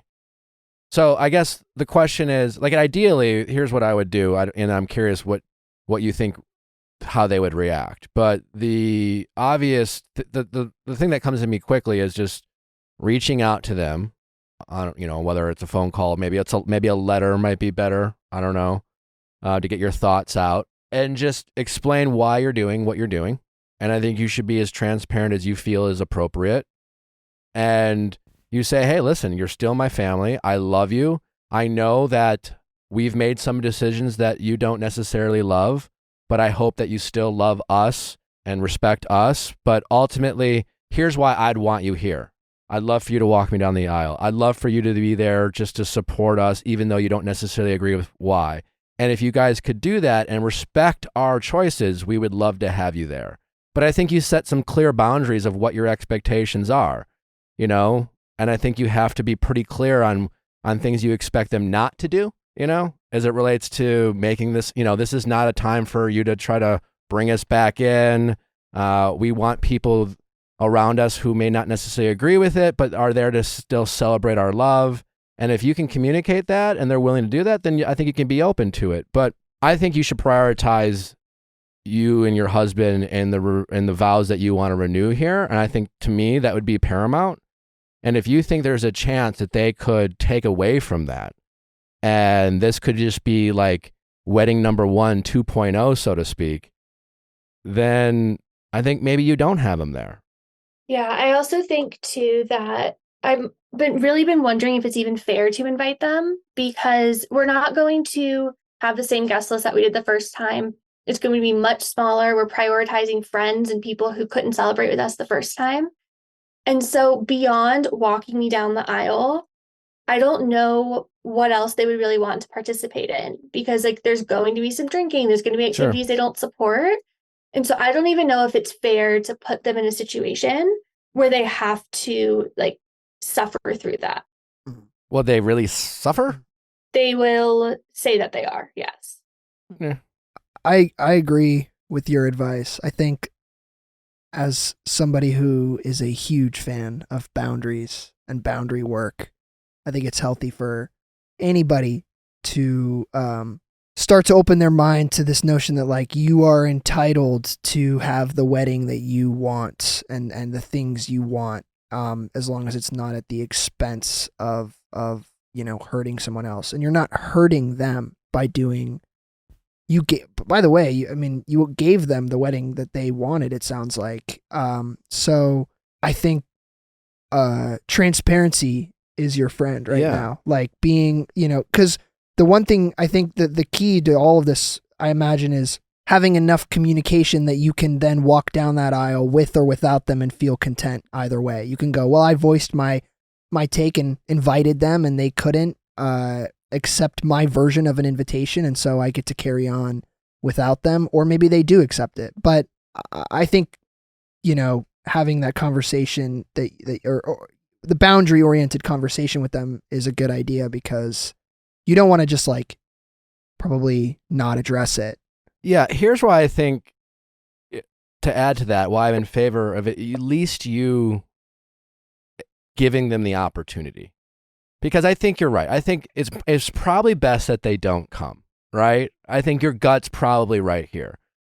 But they are your parents. It sounds like you still love them and still want to have a relationship with them, and as we get to adults, our relationships with our parents can be very complicated, because there's our parents' expectations of what that should look like, and then our own expectations. And then when our morals and values as adults don't line up with our parents, that gets real messy real fast. And in your case, it's like the extreme version of that. But it's just one of those things, if you don't reach out, if you just say, I'm not going to invite them, and you make assumptions for how they're going to act or how they're going to behave, even if you're right, they can weaponize that against you. It's like, well, you didn't invite us and blah, blah, blah. We feel left out and yada, yada, yada. And they could make all these accusations, as opposed to you reaching out, being very clear what your expectations are, and almost paint a picture that makes them go, yeah, we're not fucking going to this thing. But just the invitation and leading with love by saying, I love you guys. You mean the world to me. I understand I'm making choices you don't agree with, but no matter what, you're always going to be my parents, and I love you with all my heart, regardless of the lives we choose to lead. And here's what I would love. This is what's going to happen. Here's what I'd like. I want to be up front. These are the types of activities that are going to be present at this wedding. So out of respect for you, I want to be upfront and let you know so that if it's something you're not comfortable with, I understand why you wouldn't come, but I don't want you to feel uninvited type of thing, right? And I feel like that way you're covering all your bases and not giving them an opportunity to feel unwanted or criticize and things like that. And most likely it sounds like they wouldn't come if you paint an accurate picture of what this event's going to be. And then I feel like you're going to feel a lot better from having at least invited them and not just, and disinvite them and just distance yourself. And my sister's definitely going to be coming. So I don't think there's really a scenario where I could only extend an invitation to one member of my family. I don't think that would go over very well. But there's also, I definitely have this urge to downplay it to them and make it seem like it's more of a party and not really be fully open about how important of a ceremony it is for us. I mean, you know your parents best, but I don't know. I feel like you should not hide that fact. I think you should feel proud of what you're doing and you should feel good about it. And again, I think that's part of boundary setting. It's kind of standing up for your parents and to say, I'm no longer going to feel shame and guilt for doing something that I know is right in my heart, even though you don't agree with it. And I still kind of expect you to love me regardless, because I have the right to live my life. And respectfully, this is the party I want. And you're not doing it to throw it in your face. You're just doing it out of respect for them, because you're like, hey, I want you there, but I know you're not comfortable with X, Y, and Z. And so I just want to say, I understand if you don't come because of X, Y, or Z, but I just want to be upfront because I respect you and I respect your choices and I respect, your religions and your practices. It's just, I hope that you respect mine.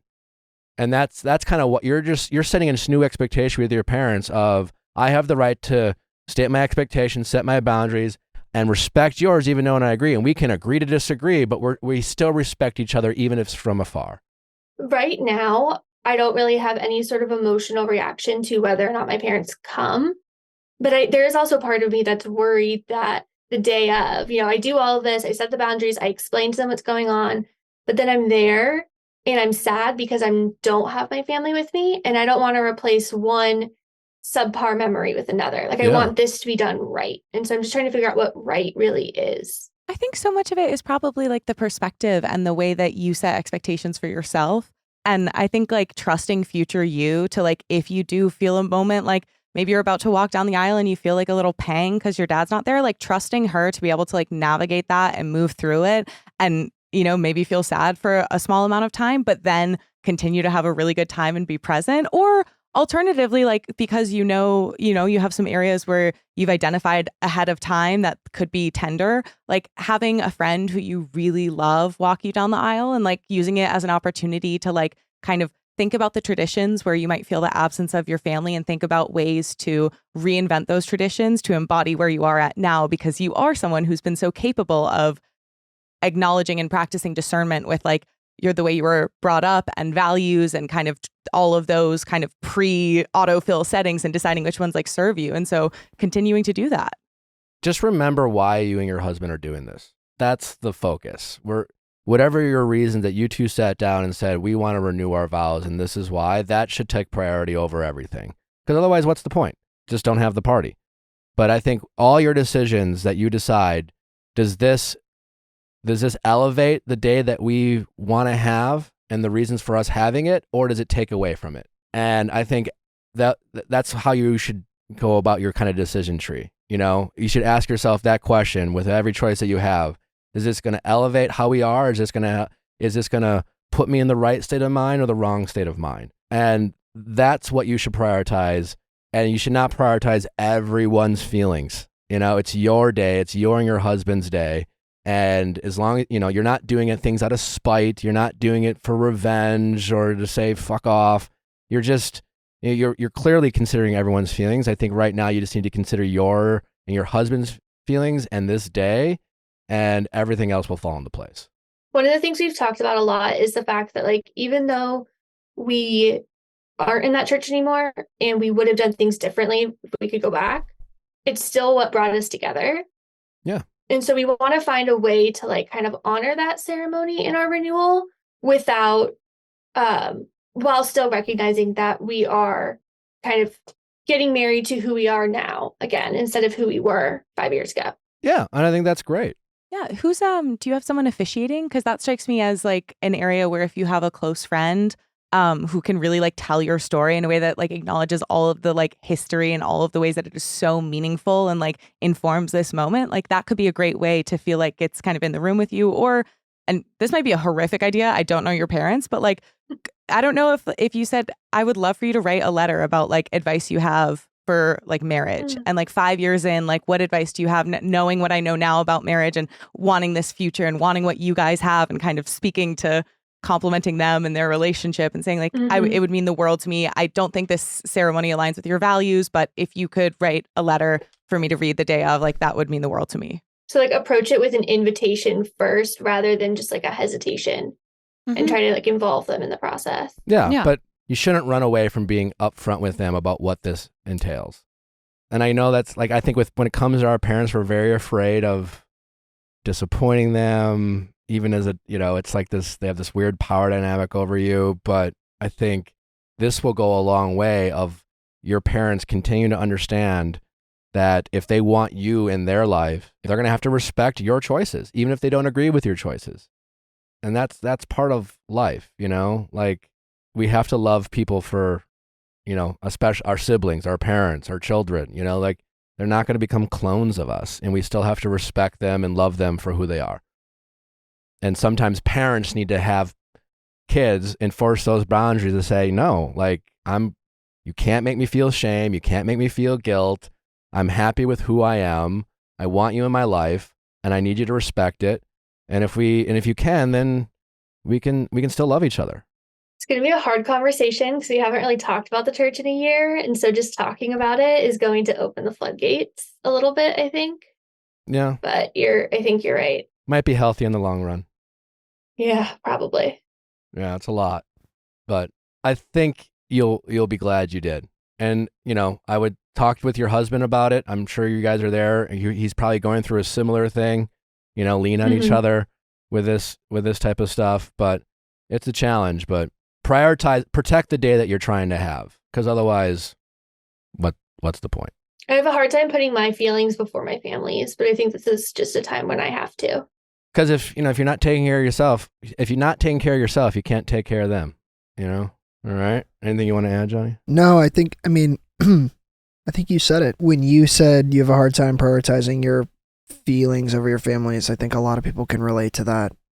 You're not alone in feeling that, and I think just trust that you deserve to prioritize yourself in this moment. This is about you and your husband, both of you guys. So prioritize that and be invitational to your parents, but it's not about them. Yeah. And I think it's totally great that you recognize that no matter that the fact that you left the church, that's how you and your husband met. It's like heartbreak and pain, like you can still appreciate.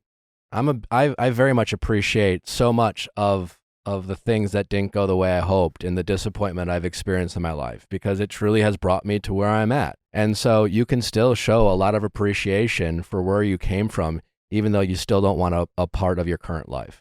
And I think that's great, and there's nothing wrong with that. And yeah, like that's a lot easier than trying to pretend that you and your husband meant a different way. It's just like, you don't have to pretend. You can still this is how it's a great story. How'd you guys meet? Oh, we met in a cult. What? It's funny. It's a meat cult. Yeah. Embrace it. Have some fun with it. But yeah, you don't have to hide from it and run from it. And it's brought us so much closer too, just like leaving together, because for a while we weren't sure if we would both leave or if it was just me that was leaving. And so it's like we're just fundamentally different people now. And I kind of want to be able to celebrate the fact that we still choose each other. That's amazing. Even though we aren't the people we were when we first said yes. Yeah. When is the vow renewal ceremony? It is August 8th, 2024. Okay. Copy. All right. I'm going to be sending you an email around that time to see how it went. All right. I think that's excellent. Well, good luck. Please keep us posted what you decide to do and how you handle this. But will do. Make sure you prioritize the day you're trying to have. All right. Thank you, Nick. All right. Take care. Wild call. Wild call. All right. Back to Johnny's question. Emotional cheating or having your partner just fuck someone else. The emotional cheating's worse. Has to be. It's the only problem with the fucking. It's just like it's hard to know how much of it was meaningless sex. But in this hypothetical, in this hypothetical, it's a one night stand. Your partner fucked someone else. I guess came and told you even. Then the emotional cheating is 10 times worse. Yeah. And for the emotional side, they realized they were emotionally cheating on you. Came and told you. Told you. Both the they both came clean. They came clean in both, but again, one conversation is, I slept with someone else. I regret it. It was emotionless, and I'm sorry. And the other one is, I've had feelings for someone else. I've been doing this emotional thing for weeks now. I've been in this thing, and I want it to stop. I care about you, but I have to tell you about it. To me, I'm like, the emotional one. They're both nightmares, Yeah. but the emotional one, there's something about that that's so, again, and it goes back to Vanderpump, but it's like, because all roads lead back to Vanderpump, but I don't know that, but to be clear, by the way, it's totally within reason for someone, and I think I fall under this category of like, well, I don't know. It's within reason for someone to be like, both are just end all be all circumstances. Sure. I mean, yeah. But the emotional one for me seems impossible to get past. I would never ever be able to move. I would just be like, I don't know. Like, there's a certain level of premeditation that is required for that versus someone sleeping with another person, which is, again, not both nightmares, but the emotional aspect. I would agree the emotional part is far worse. I mean, sex to me has definitely changed. I mean, I grew up pretty religious, not cult religious, but Catholic. Sure. And so I dealt with a lot of like shame around sex and things like that. And I put sex on a pedestal, and now it's very meaningful. Yeah. But yeah, it's not the same as an emotional connection. And you're right, the potential betrayals and lies that could come with it. You know, and like you said, back with Vanderpump, when you see these moments where Raquel's being called out for this, and I think that's where people are just been so fascinated with every time Raquel does one of these, in the moment interviews, when she's talking about doing work on herself and wanting to be a better person. Yeah. And then we're all watching it being, how can you say that to us? Doubling down, tripling down. And while doing something 10 times worse than you're even being accused of doing right now. Yeah. That whole thing with, who's the guy who had a wife? Oliver, where it was the perfect out for her. Like, you've been caught in being, the other girl, while currently being the other girl secretly. Get out, go out, be like, you know what, I realized how messed up this is. That for me, watching that and knowing like, damn, they kept going.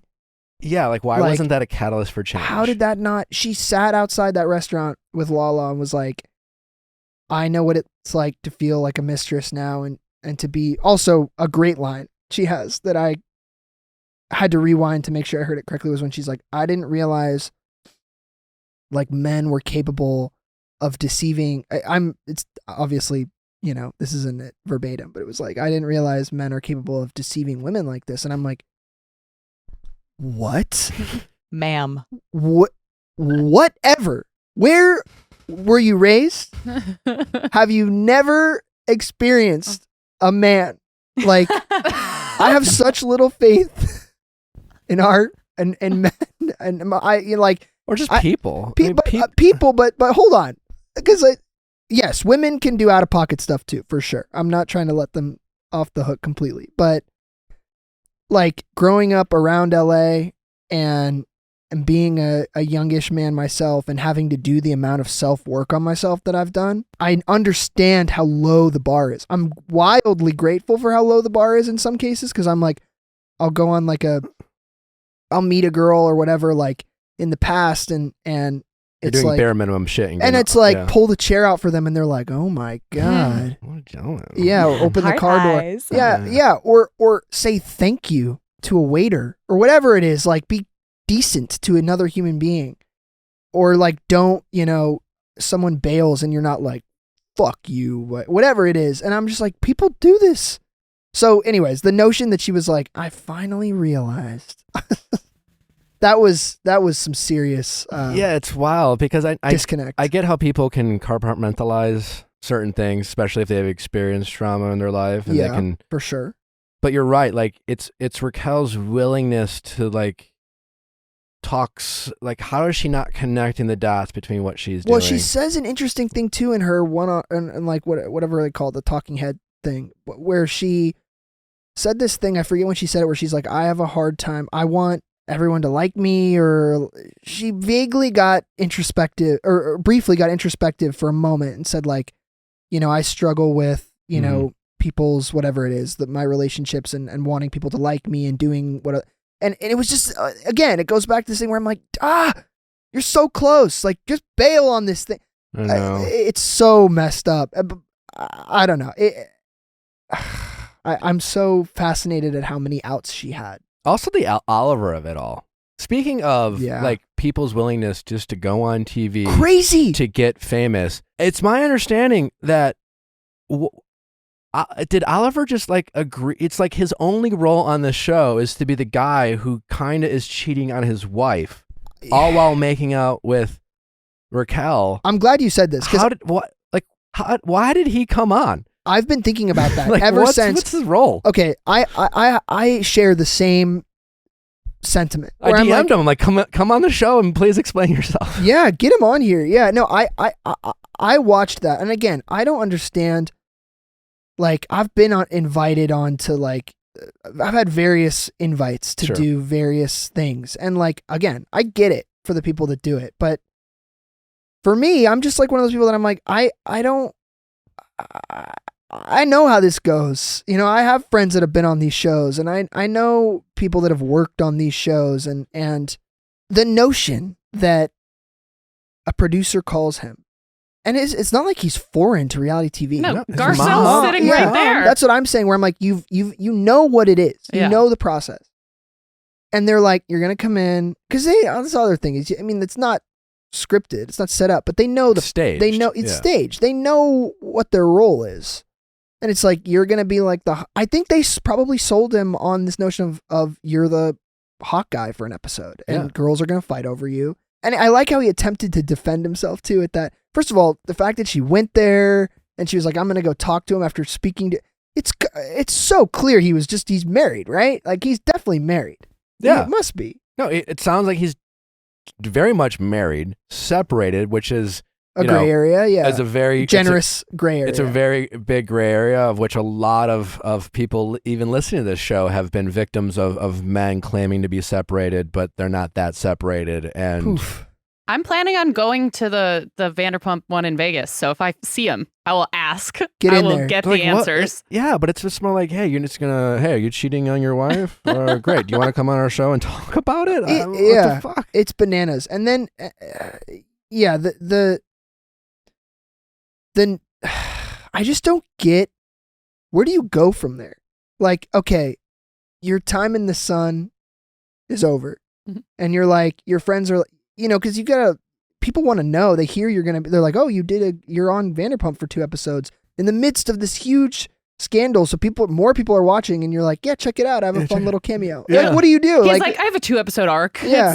What's your arc? I fuck some shit up. Yeah. I just go in there and fuck some shit up. Well, it seems like because he had admitted to being physically intimate with his ex-wife after the hookup with Raquel, that like maybe they were separated. And so he was going at this from like a very like legal loophole standpoint of like, technically we're separated, but it's like, if you're still living, co-parenting, and like hooking up with your wife, he stays there a lot because they have a kid, obviously, and I get that he wants to be with his kid, but he was clearly not giving that amount of detail before he did anything with Raquel. Certainly not. How about that moment when she's like, did you have sex with your wife that night? And he's like, no, not that night. Like maybe a couple nights later. Yeah.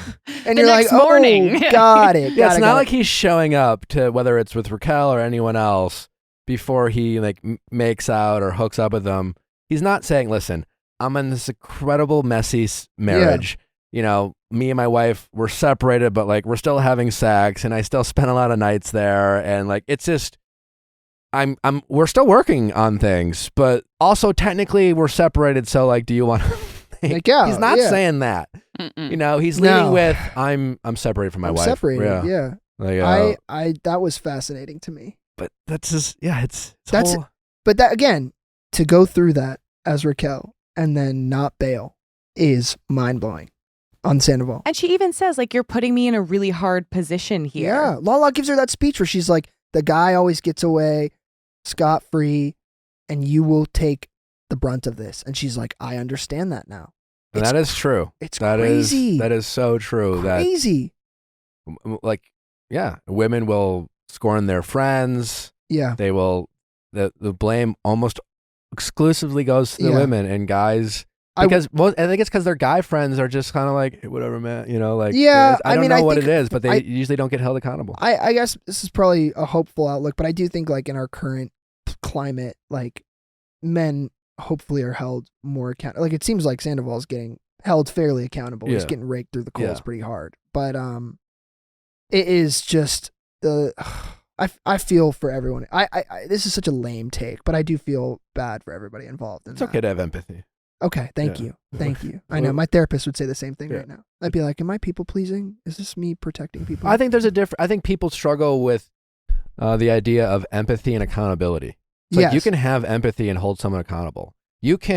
Empathy is just trying to understand Yeah. why someone might make a choice that they did. Yes. Right? We can sit there and discuss whether it's Raquel or Sandoval, be like, yeah, again, like maybe there's some unresolved trauma. Maybe there's just, you know, maybe there's X, Y, and Z things that happen. Does it justify anything they've done? No. Should they still be held accountable? Yes. But we can still a lack of empathy is why everyone on the internet and the world just says narcissist, you know, rather than Yeah. just say, oh, okay, maybe it's a little bit more complex than that.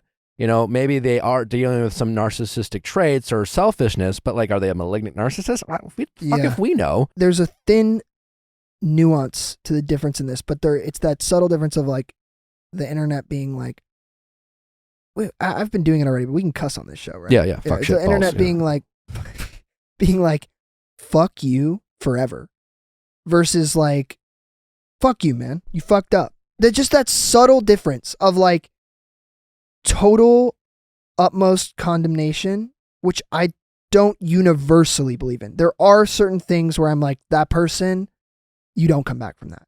It's a very sticky area, but it's like, I do believe in a culture where someone like Sandoval, I go like, I'm going to give this guy like years, straight up years. That's where what he's earned himself. But like years of where I would want to see that person, and this is me in a hypothetical situation as his friend, where I see like demonstrated change, not for cameras, not for publicity, not even for Ariana, like for himself. I'm like, I want to see this guy go do soul searching and work on himself. And there is a light at the end of that tunnel to me, because I think it's otherwise, like as humans, you know, you have to believe in bettering ourselves. There are people that are lost permanently, and that exists, and there's like horrendous people on this planet. But I choose to believe in like hope for some of these people, because you don't want to just go like, fuck you forever, man. Totally. Because the sad reality is Tom Sandoval isn't the only one who cheats. It's a fairly common practice in relationships. Yes. And I think the problem is painting the whole picture, where he's also come off very poorly at times, where it's like, okay, we wanted to dislike you and you gave us a reason why. That's when you really have dug yourself a hole. You know what I mean? oh yeah, I want to believe, you know, he talked about this on Howie Mandel's podcast. He wants to use this as a catalyst for change. I wouldn't bet on it, because he's given us I'm not betting on it right now. Because he's still full of excuses, and he still treats the whole situation as kind of like, oops. Yeah, seeing him roll straight to Coachella too. Yeah, with a T Sandy outfit. I love that you know this. Yeah.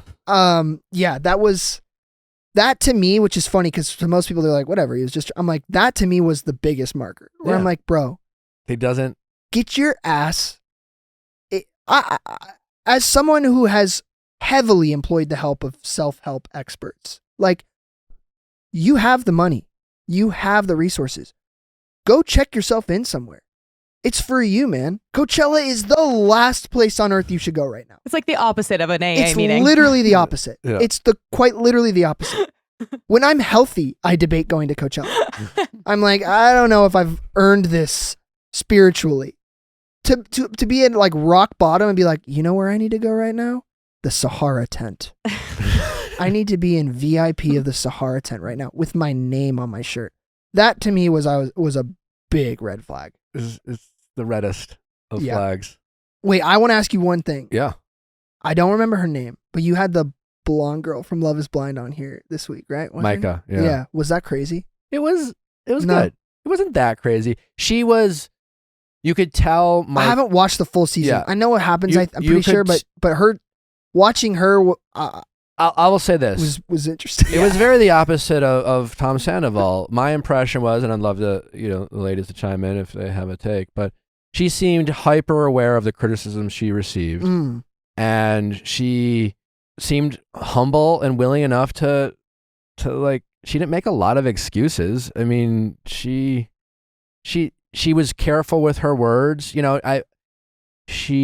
could tell that she didn't necessarily agree with all of her peers' points of view. Sure. And she had some examples as to what frustrated her about some of the things that happened. But at the same time, you could tell she was very careful because she realized she definitely stepped in it and kind of got a little reckless. There was a sense of remorse or something, or at least like accountability or something?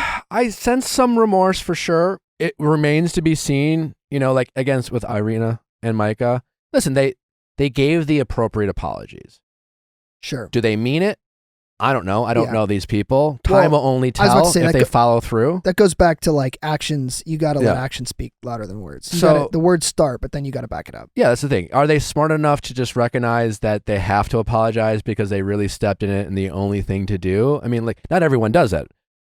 Some people will still like push back and not Yeah. give the apology. So, Yeah. give them some credit there. But we'll see. But it was, she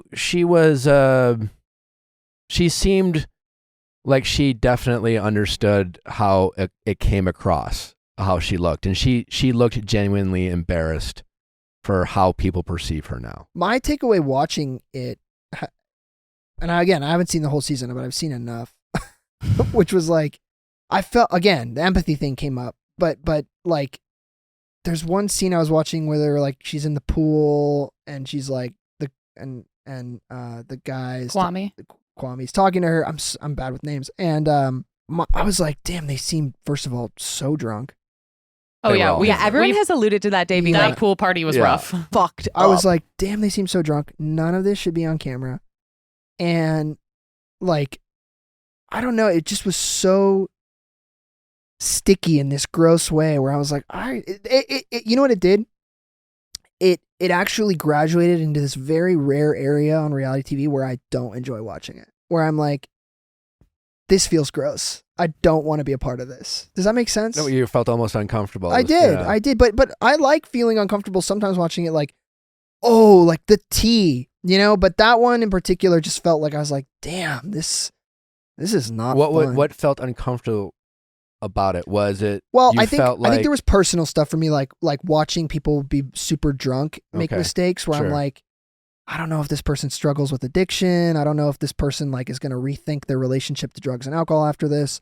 That was definitely a part of it. And I think the other part was just like, I don't know. There was a sense of like giddy attraction, and which was veiling. You could see like it was veiling these the insecurities on, I think, like Kwame, where it's like, this is a rejected proposal and now this girl is saying like, I still care about you and stuff. Like, just the human nature element of that, where it's like having to watch that guy go through the spectrum of emotions while probably being drunk, while being on camera, having never experienced anything like that before. I was like, I get why this is good TV, but this is bumming me out a little bit. Does that Yeah. make sense? No, it does. I mean, it's your ability to empathize and like having lived, Yeah. through some stuff. And listen, it is complicated. Circling back to how we started the show, as someone who is sober now, Mhm. and I'm grateful that I've never struggled with something like that. So there's a part of me where it's just like when contestants say it's just like, oh, well, we were overserved. My experience in that atmosphere is everything's available. Sure. And You have agency in that regard. And, but then the other argument would be like, well, the stakes are so high and people, kind of often cope, Yeah. by consuming alcohol because they're nervous and they've never been more nervous than in this moment where they have no support system. They have no friends, no access to their community. They don't know who to trust. Where do you fall on that? It's tricky for me because it's like I'm trying not to like cast a projection onto that circumstance where I'm imagining myself in it, pre-sobriety. Nowadays, I mean, it would just be easy for me. I would not be in that circumstance ever. Sure. But I know how hard it is to get to this level of clarity that I've gotten to, and I've not gotten to it on my own doing. It's like you have to, turn your life over to a higher power and like trust other people and listen. I have like people that help me. And so I know how difficult it is.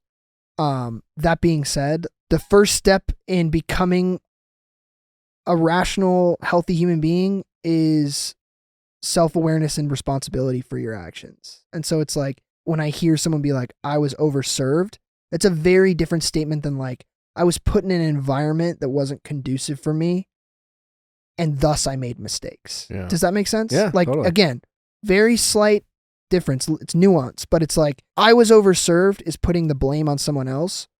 You can say like, hey, this environment was wildly unhealthy and it brought out the worst in me. That's different. That's very different. Yeah, I completely agree. Yeah, and I think that subtle difference, but still a huge difference in how people kind of interpret their experience on these types of shows. Because you can't grow as a person until you recognize your part in things. Yeah. That's the big thing. I was just going to say, I think that's so, in talking about why the criticism of the internet can be so counterproductive, it's because it's this like mass outcry of hate based off of a limited story. And like, granted, it might be true, or the cameras were rolling, they captured this thing. But when you have people judging your character so harshly and so intensely, and they're seeing something so limited, it kind of validates a defensiveness that can then really get in the way of you being like sorting through it and be like, okay, which of this is on me? Which of this is on other people? You never can win fighting with the internet. No, so that's the biggest. You just have to. That's the If biggest we have one truth. message today, Do not Do not fight the fight. internet. Yeah, No. and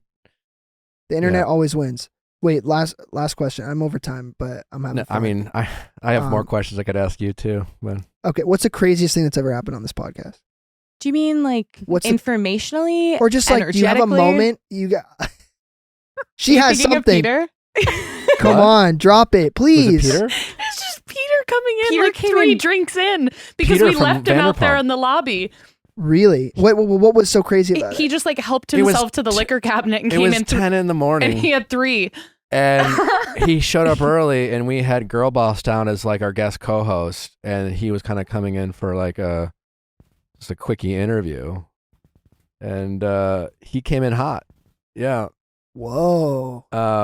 It was just a bizarre. I wanted to get some like tea from you guys for a second. So this is I'm getting Yeah, he came in. It was like 10 in the morning, and he. Well, he came in with a White Claw, and I was just thinking to myself like, okay, this man feels comfortable. What Like he helped day him of the week? like a Tuesday. Oh my was- god. Yeah, Yeah. Monday or Tuesday It was for Tuesday. sure. It Yeah. was Tuesday. And he walked in, and my first instinct was, okay, pop off, like help yourself to the fridge. I mean, like whatever. I literally was like, it's a tangerine White Claw. It's basically a mimosa. Like I was trying to make Then him he feel. had another White Claw, And he was then like, this another is my shot of second tequila. one, and I've already had a shot. Yes. It was like all of the reveals got progressively Yes. more and more unhinged. And we were like, oh my God. And That that is- is unhinged. Yeah. Oh my god. But we were grateful for his time. Other than that, I don't know if there's. This is before their time, but I had someone walk out. No way. Yeah. Well, they showed up late. I was pissed. Can you name them or no? No, I'm not. But it was my old producer referred them, Okay. and they came in, and it was one of those things where I felt like there there was some ego, I think, maybe even on both of our parts. But like, I was excited to have them. I don't know that I'm also like a little like aloof in my thoughts. And when I'm prepping for an interview, I'm kind of thinking about what I want to talk about. So I've had to work on being like, hey, like to greet my guests probably a little bit better. They were like, hey, and we like to have at least, we record long episodes, as you know, and we like at least an hour, Sure. And so they showed up 30 minutes late, and then we're like, oh, so like I had 20 minutes. Oh God. And so they walked in, I was like, well, let's get going. And I was like pretty curt about like, let's just start because we're limited on time. And they are like, I don't feel welcome here, and just like, I should just leave. And they just got up and peaced out. And that was wild. I don't feel welcome here anymore, man. Johnny leaves. I'm out after 2 hours. Yeah, they very much were acting like they were doing me a favor. And I was just like, that's not cool. You're not I can't do my show. You're like, you're kind of bad at favors if this is your best go so at it. There was that. Other than that, it's not too crazy. That's pretty good. We try to have pretty good answers. We try to create an environment where people have fun and yeah.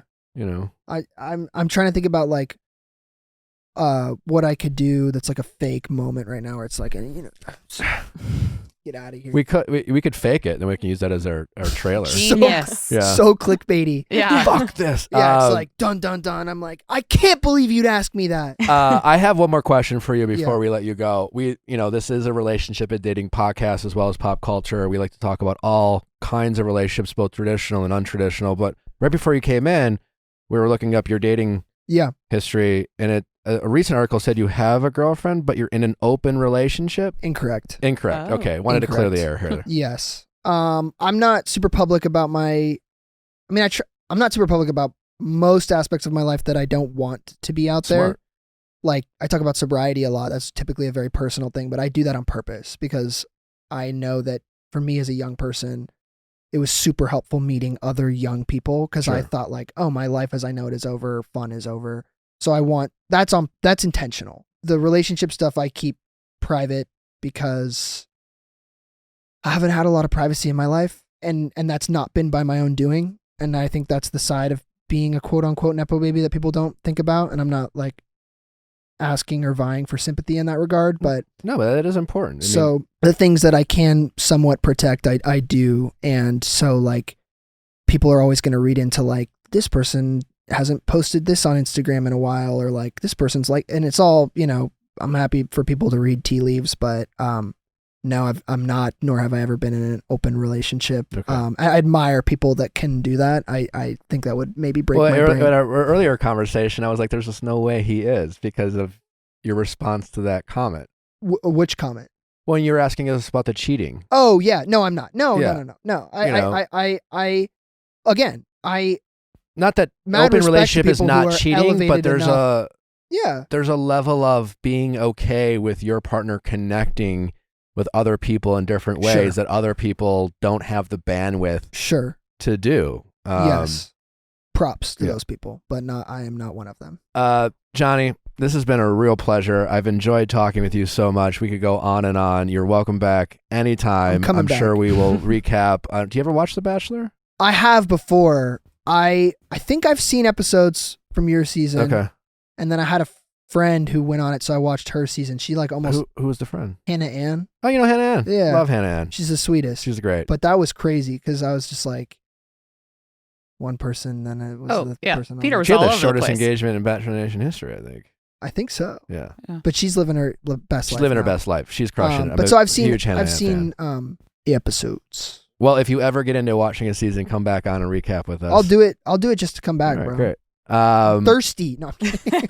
Please let my audience know. Obviously, you have your show Unstable out on Netflix. It's a great show. I think I'm 3 episodes in. Super entertaining. A lot of fun. Also, just anything else you're working on, or where can people follow you? Yeah, of course. Watch. Which camera should I look into? Right here. Yeah. All right, ready for this? I'm gonna stare into your viewers and listeners' souls. Please, go check out Unstable. It's streaming on Netflix right now, and it's a quick binge. It's 8 episodes, half hour, and My social, I think I'm like Johnny Lowe on Instagram. You do not have to go engage with me on socials though. Social media scares me. It's fine. Go follow him. And yeah, watch the show. And if you like the show, let me know. I don't have anything else to plug, man. I'm not that prolific. Okay. Might we look forward to a season 2? Yeah. So that isn't, I'm not allowed to talk about it too much, but Are you optimistic? I am optimistic. Okay. We're optimistic. But yes, if you like the show, finish it and keep watching, and maybe you'll get to see some more. That's amazing. Thanks again for coming, man. It's been a lot of fun. Thank you guys for listening. As always, don't forget we have Barbara Corcoran Thursday on an episode of Going Deeper. Thursday night, another episode of Better Date Than Never, and we'll be talking some, Something raunchy. Well, now we call it Fuck Club. So, Whoa. now What? Fuck it's a club? live dating show So that it's is like, this is a basically family turned show? into a live group chat of people swapping wild sex stories, best practices. We have a doctor on who's a regular guest. It's a lot of fun. We talk sex toys. We talk all different. It's a lot of fun. But make sure to tune into that. As always, we have Viall Files Plus available for you. We have a bunch of updates. And don't forget, another update special on Viall Files Classic this Friday for everyone to listen to. So be sure to check that out. Other than that, we'll see you back on Thursday.